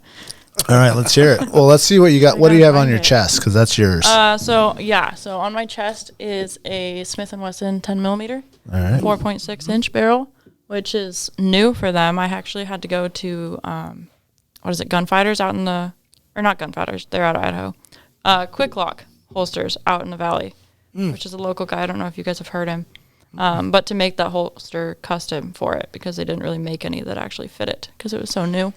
That thing's big. It's dope. Yeah, it packs punch too. Yeah. What do you got going on right here? So that is I know. my Glock 19X. Okay, a Glock on the hip. Yeah, so that was kind of my all right. second carry gun. And what is concealed this? carry. That's just an extra magazine for the Glock, and then the one on my waist. Is there something down here on the ankle? No, Not yet. not yet. I don't know. This whole arsenal starts at like 8.5 feet above your head. So it's like I know it's massive. there's a lot going on right now.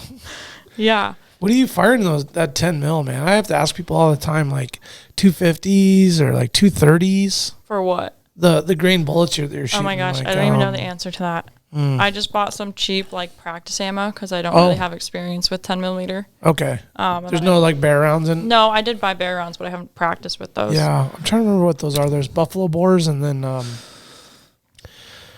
the other brand that has some badass bear rounds. And those buffalo bores are legit. That's what I run in the 44, that 230 grain. Yeah. I The got Canon- 280s in mine. 280s? I haven't seen I those. was running like a 3 Oh, no, I do have like some of those. fucking expanding and Yeah. was breaking my gun. I was Yep. like, whoa. That's why I don't use them, Yeah, because nah. somebody told me that. Yeah. I don't even know why they make them for it. It's like just trying to break your gun. Yeah. But you never know. Yeah. I can tell you, I hope no one has to shoot a bear with a pistol. It has to be way too close. It Yeah.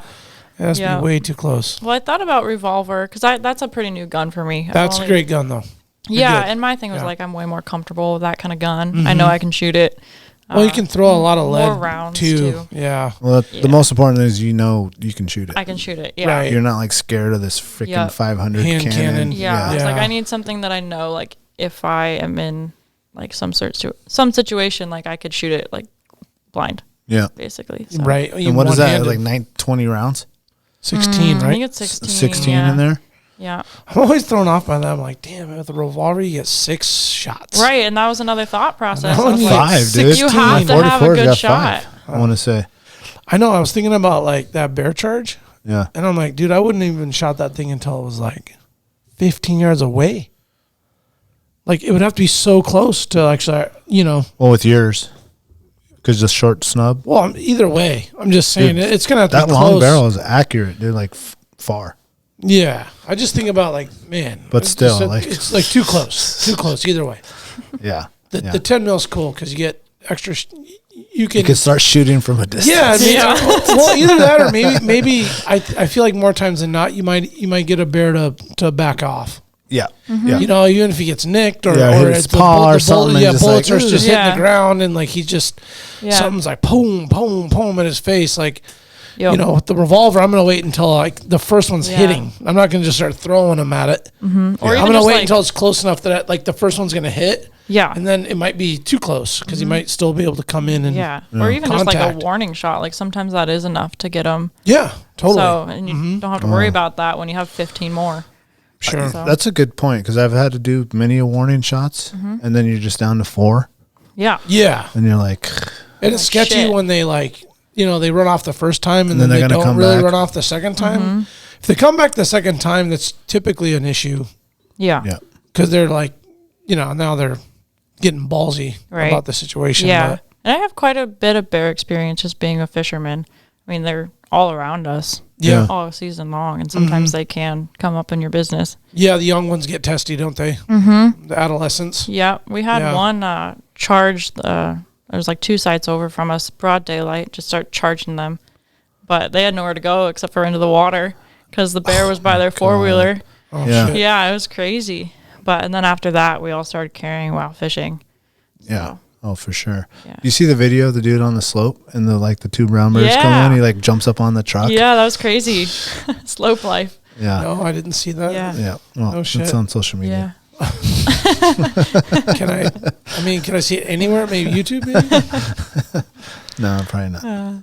What, do you have a sound cubs come in or just a couple young?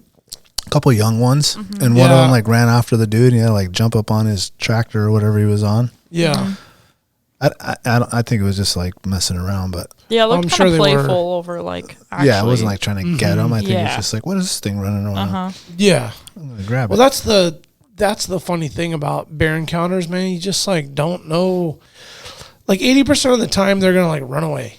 Yeah. Like they don't want nothing to do with you. They're out. Yeah. Whether it's like fishing, hunting, camping, anything, they see you, they're like, "Oop, you stink, I'm out."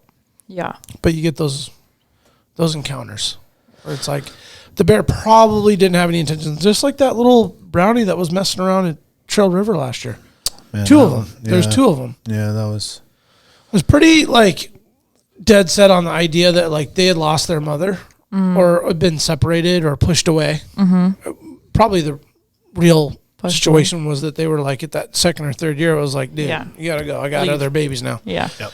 And then they were like, I don't really know how to get food, so they were like rummaging around in the campground. And they weren't trying to hurt anybody's kids. They weren't trying to. I mean, not that they say that they wouldn't. You don't want to, shortchange them because they're a Right. wild animal. It's a Yeah. bear, but there's plenty of other opportunities where they could have like attacked a pet or done something where they could have like done some damage, but they never were. They were just Yeah. trying to dig in the fire when everybody went to bed, and they were just.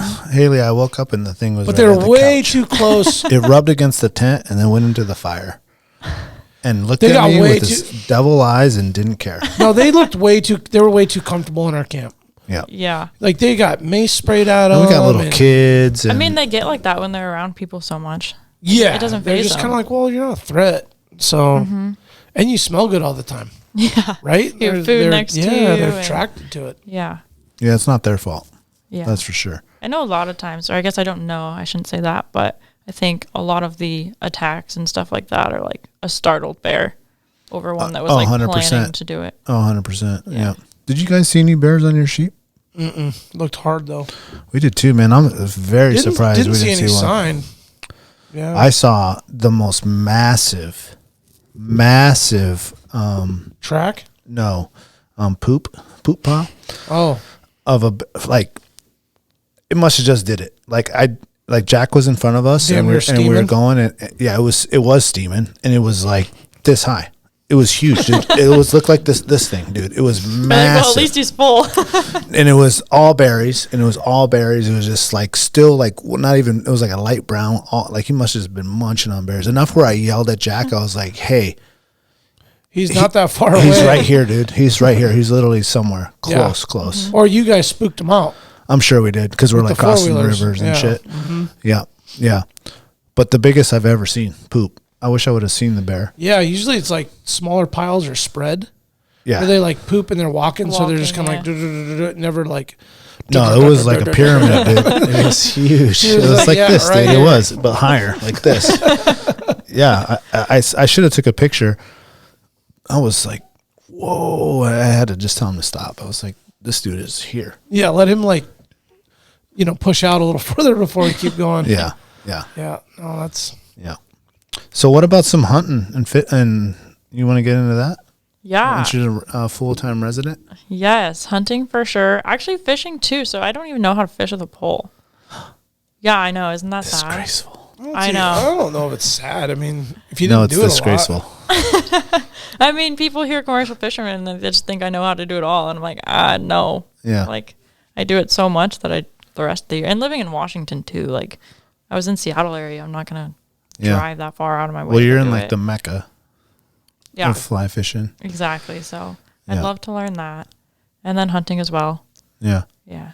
And specific animal you want to try for first? Moose first. Definitely not any birds because I cannot shoot flying things. I have tried and not my skill set. Yeah. No. That moose is a little bigger. Yeah, I think a moose waterfowl's would be not your awesome. thing. It's like shooting the Forerunner. Yeah, or even like a brown bear hunt, I think would be really fun. Yeah. Mm-hmm. Just an epic animal.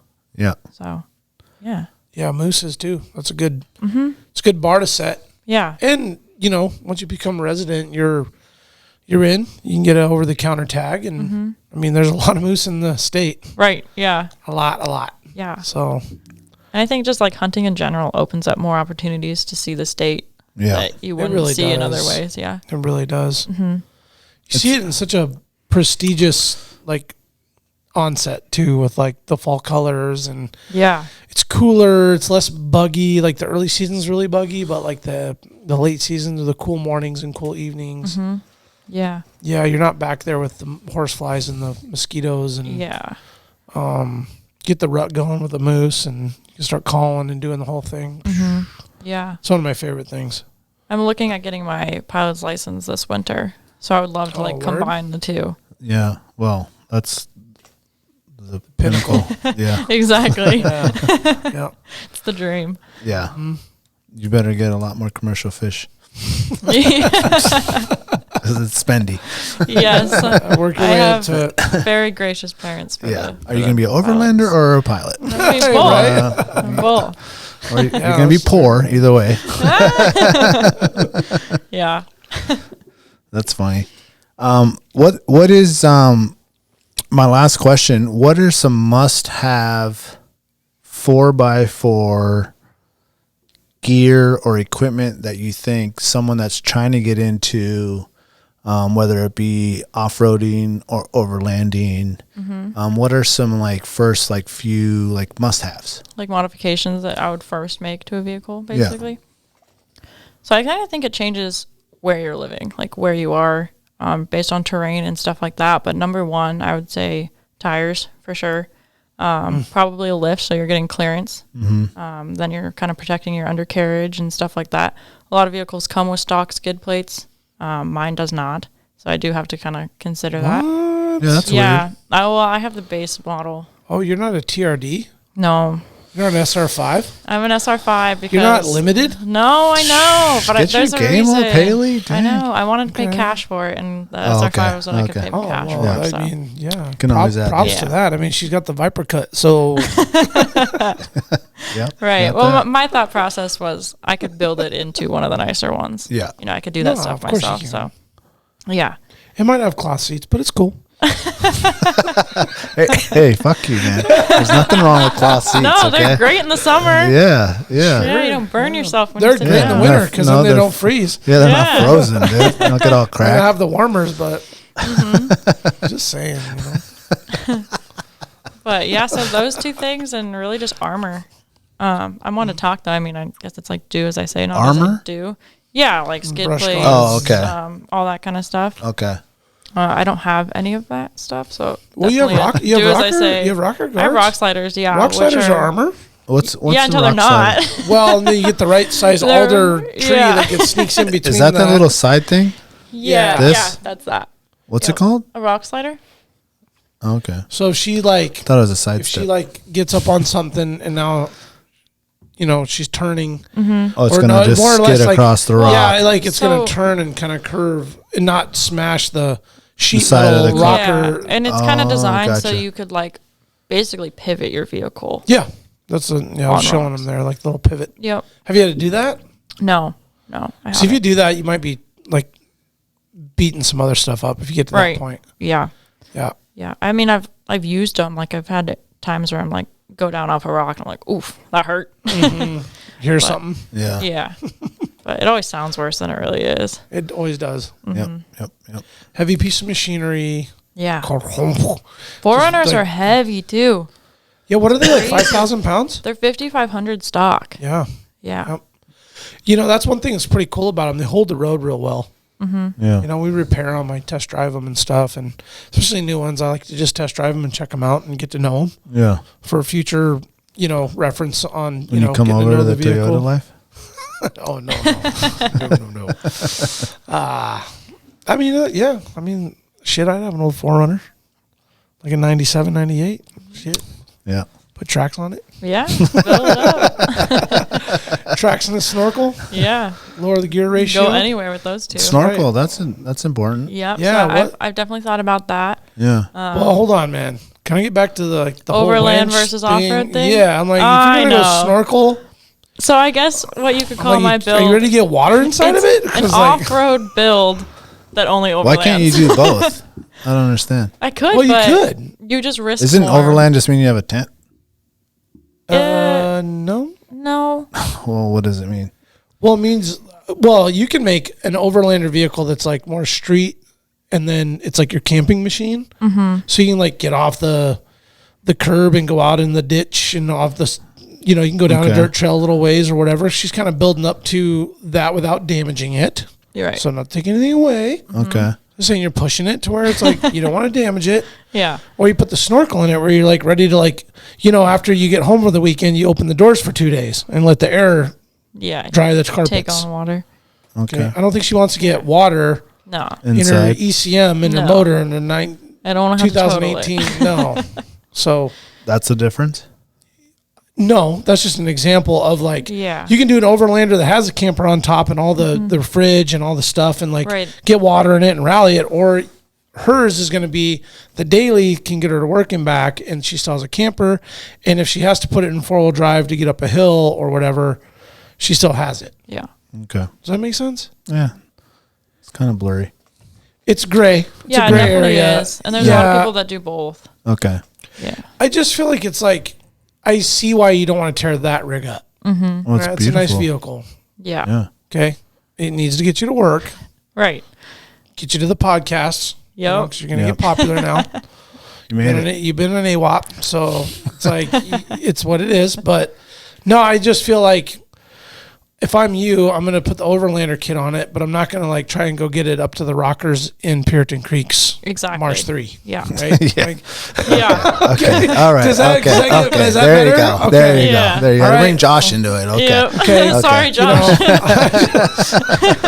I mean, can she get back to, the Nelchina in it? And, Yeah. you definitely do Eureka how it is. Oh, without scratching anything or yeah. anything? You guys definitely Yeah. got to go do Eureka. Yeah, I should make that a plan before winter really hits. Yeah, I seen Yeah. Well, it's like hunting time. You probably don't want to be Is it bad to do it now? Yeah. You're going to be. Well, I mean, it's crowded. Okay. I'd do it you know. July. July. Okay. See, that's the issue. Is I'm always gone every July. June. Late June. That's when I'm gone. June and July. But Okay. I don't think I'll be fishing next summer. Actually, you so. could probably best would be October. Yeah, I was going to Really? say the Before it 25th snows, on. Mm-hmm. Everything's hard. Well, and the rivers all drop because there's no more runoff and melt. Right. Yep. You don't have It's to like worry right about before that. it snows. Now you might get some snow, Well, yeah, but which can happen, but yeah.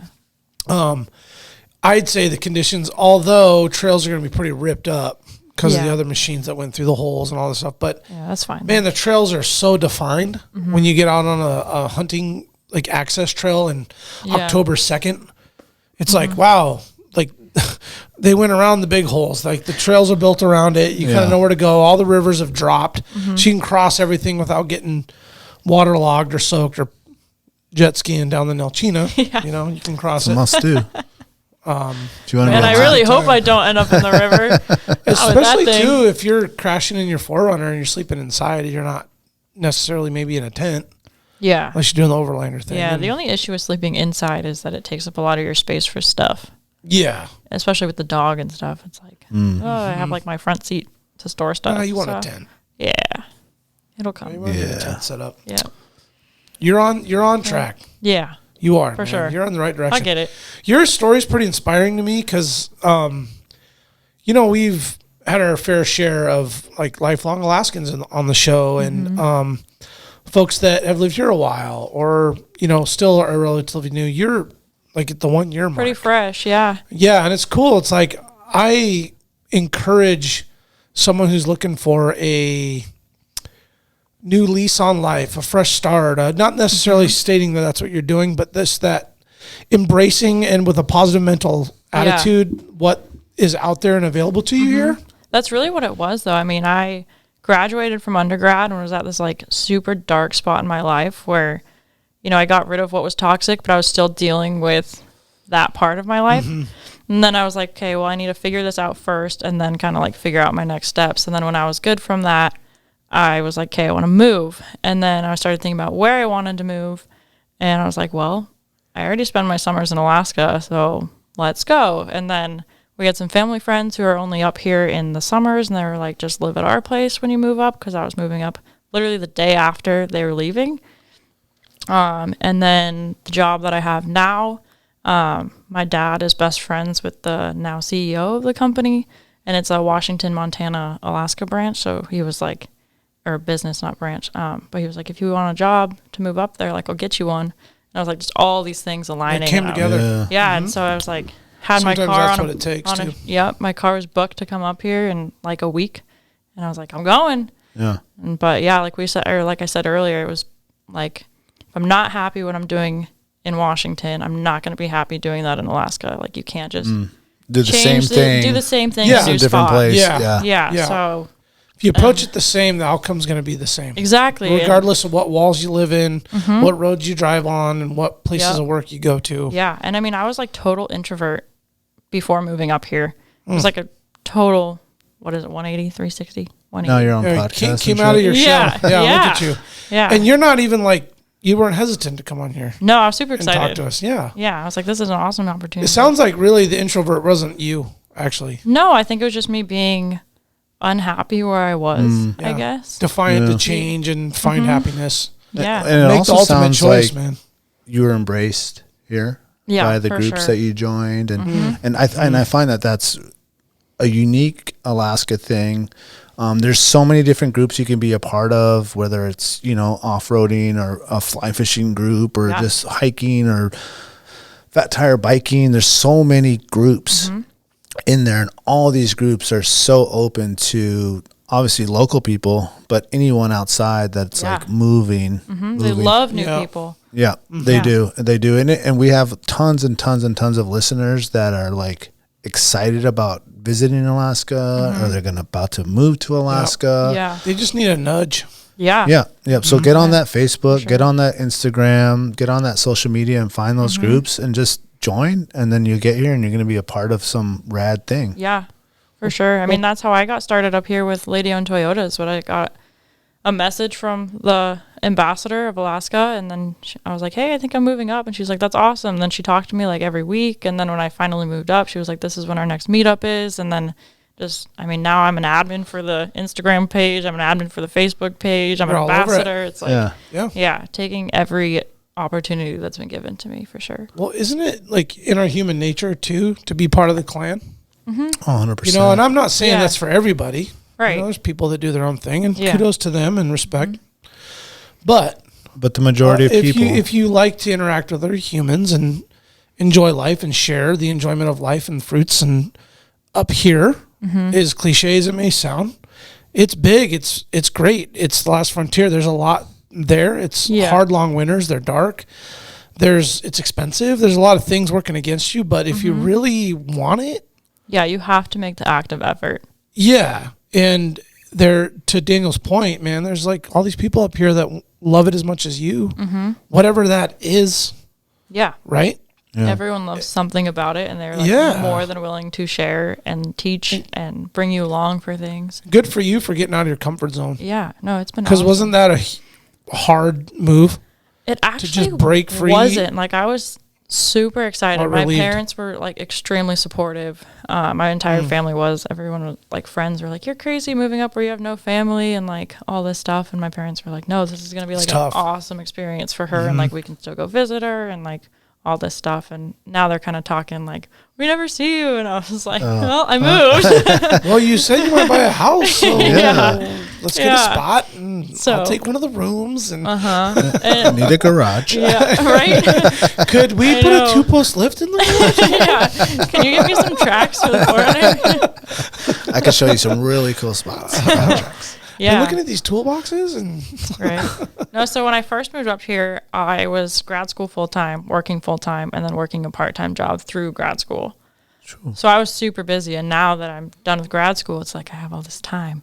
And it's been so fun just being able to like, oh, I want to do this after work. Okay. I want to do this on a weekend. Okay. It's like, oh, I don't have to continue my thesis. Hailey, enjoy that while it lasts, dude. I know. I think that's why I've been so lazy in applying for jobs. It's just because I'm enjoying this. Like, find a balance because that's the ultimate goal. Yeah. But please enjoy it because, life and jobs and careers and kids and all that stuff has a lot of value and it's beautiful. But your youth, I don't want to sound like a soapbox, but your youth and your time can't get that back. And I think that's something I've learned since moving up here. It's a different pace of life up here that really just makes you like step back and think. It's fast, isn't it? Yeah. But like you're so small in this state that it's like, holy cow, there's so much like to experience. You can't do it all. Right. You cannot. It's like humbling. Time is like the most valuable thing and having the time to do the stuff. Yeah. Becomes like, how do you get the most of that with the right amount of income and resources and the balance? Like, if you can find it where you can tilt it more toward the fun and the freedom and the doing shit. Yeah, for sure. You won't regret it later, I promise you. Yeah. Well, do that as long as possible. My whole life, I say that like I'm super old, but like I've always been on the grind, like boom, boom, boom, back to back to doing back. the right thing. Yeah. I mean, I graduated grad school at 22. Yeah. So now you just went hard. Yeah. So I'm like, gosh, this is kind of nice just to like step back and I don't know, have some time, do things that I didn't have the time for. Yeah. Yeah. Yep. Go learn to fly fish. Go do learn these to stuff. fly an airplane, man. Yeah. Do it all. It's gonna happen. It's gonna happen. Because there's plenty of folks, myself included, that looked at things like, oh man, I got time. And then life happens. Yeah. And again, not to soapbox it just does, man. It's cool. I don't regret it, but yeah, for sure. When I talk to young folks that are like, I want to do this and that, I'm like, oh man, do that shit. Yeah. Like, I don't care what it takes. Go broke doing it. Like it'll all come later. I promise it'll come later. Yep. The experiences and the time and the stuff that you have access to and the ability to now too, man, with all, like you said, the networking with the people and it's, you can like get in on anything now. Yeah. Like it was hard to find a dude to go snow machining with 20 years ago, to jump in a Toyota and like find some people to, you get a couple, 2 or 3 guys to go out with you every weekend. Now you get 40 people together. So that's crazy. Come on, Yeah. That's amazing. Yeah. The opportunities are endless, man. It's great. For sure. Hailey, I think you've inspired a lot of people, a lot of ladies, a lot of most importantly, a lot of women, which is highly important to us, to inspire men, women, kids, families to just get outside and do stuff. And this is an angle that I think we haven't covered yet. The off-road, the we're starting to dabble with it, and you're like the perfect catalyst for it. Perfect. Yeah. It's huge in Alaska, but man, not in the sense that like there's 4x groups. Yeah. Through the years, but you get Toyotas owned by women groups, and now that's next level. Yeah, and I mean, I'm not here to just be like, oh, I'm this extreme off-roader. Like, I'm not at all, and I have so much to learn still. But it's like, it's my passion. Yeah. It's what I enjoy. I love learning about. Well, the awareness is there. Yeah. So you learn more, and the next gal or guy comes up. And that's more. How I am. Like most of my mods and stuff, I haven't done them myself, but I've been a part of like the entire install process for all of it. So then it's like, okay, this next girl comes up and she's part of the Lady Toyota Group and she needs to install this. I can teach her. Yep. Yeah. So gladly. Or be part of it. Yeah. Or give her some sort of information or whatever. Yeah.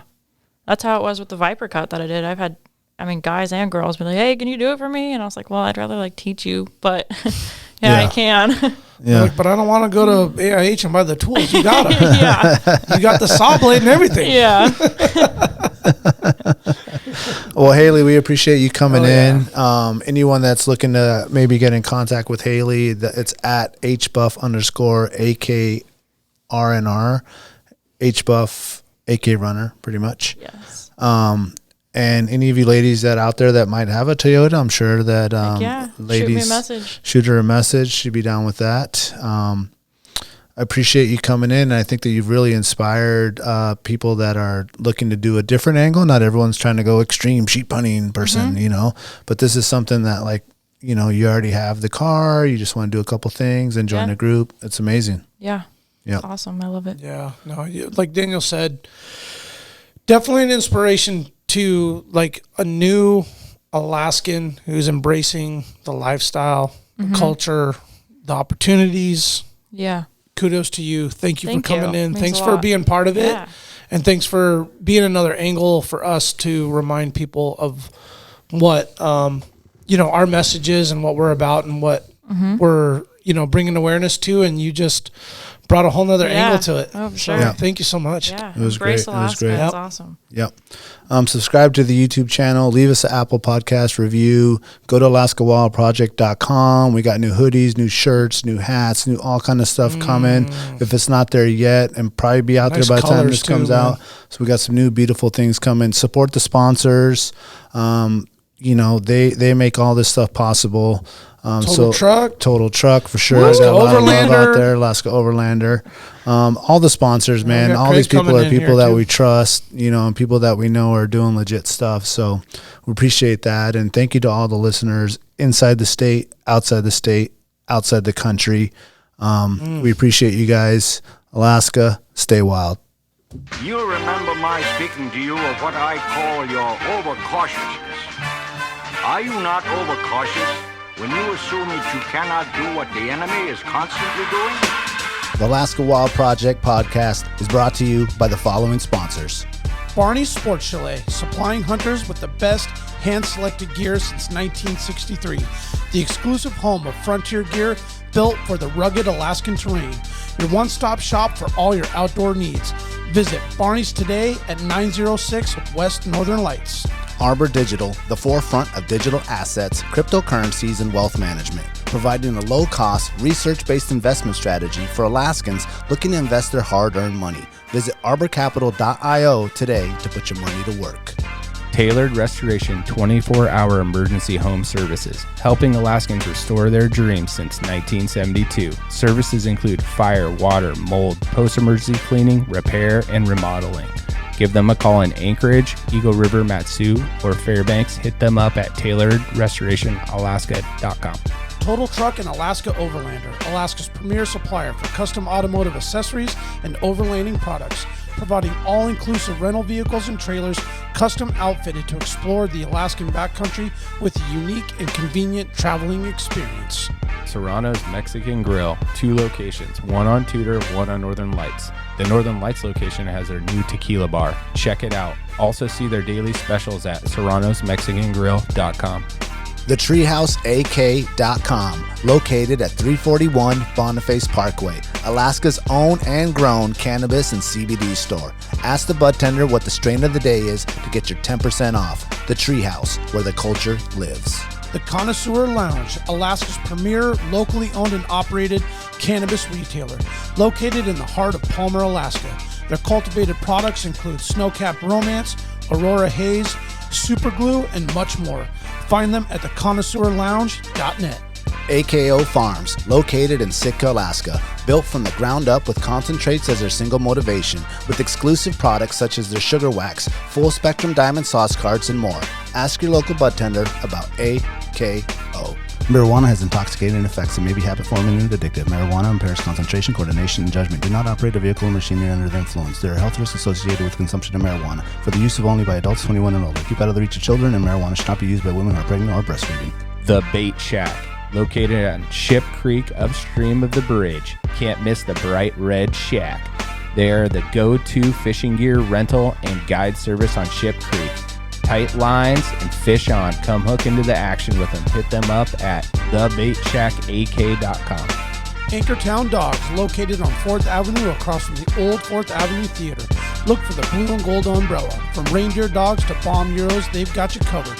Anchortown Dogs, your local gourmet hot dog and sausage cart. Crude Magazine, Alaska-based media outlet using the last frontier as a springboard to discover larger truths about the cultures of our great state. Read more at crudemag.com. Lawn Pro AK, Alaska's year-round professional property maintenance team. Services include snow and ice management, weekly lawn care, and more. Get your free estimate today at lawnproak.com. Double Shovel Cider Company, located off of Arctic and 58th.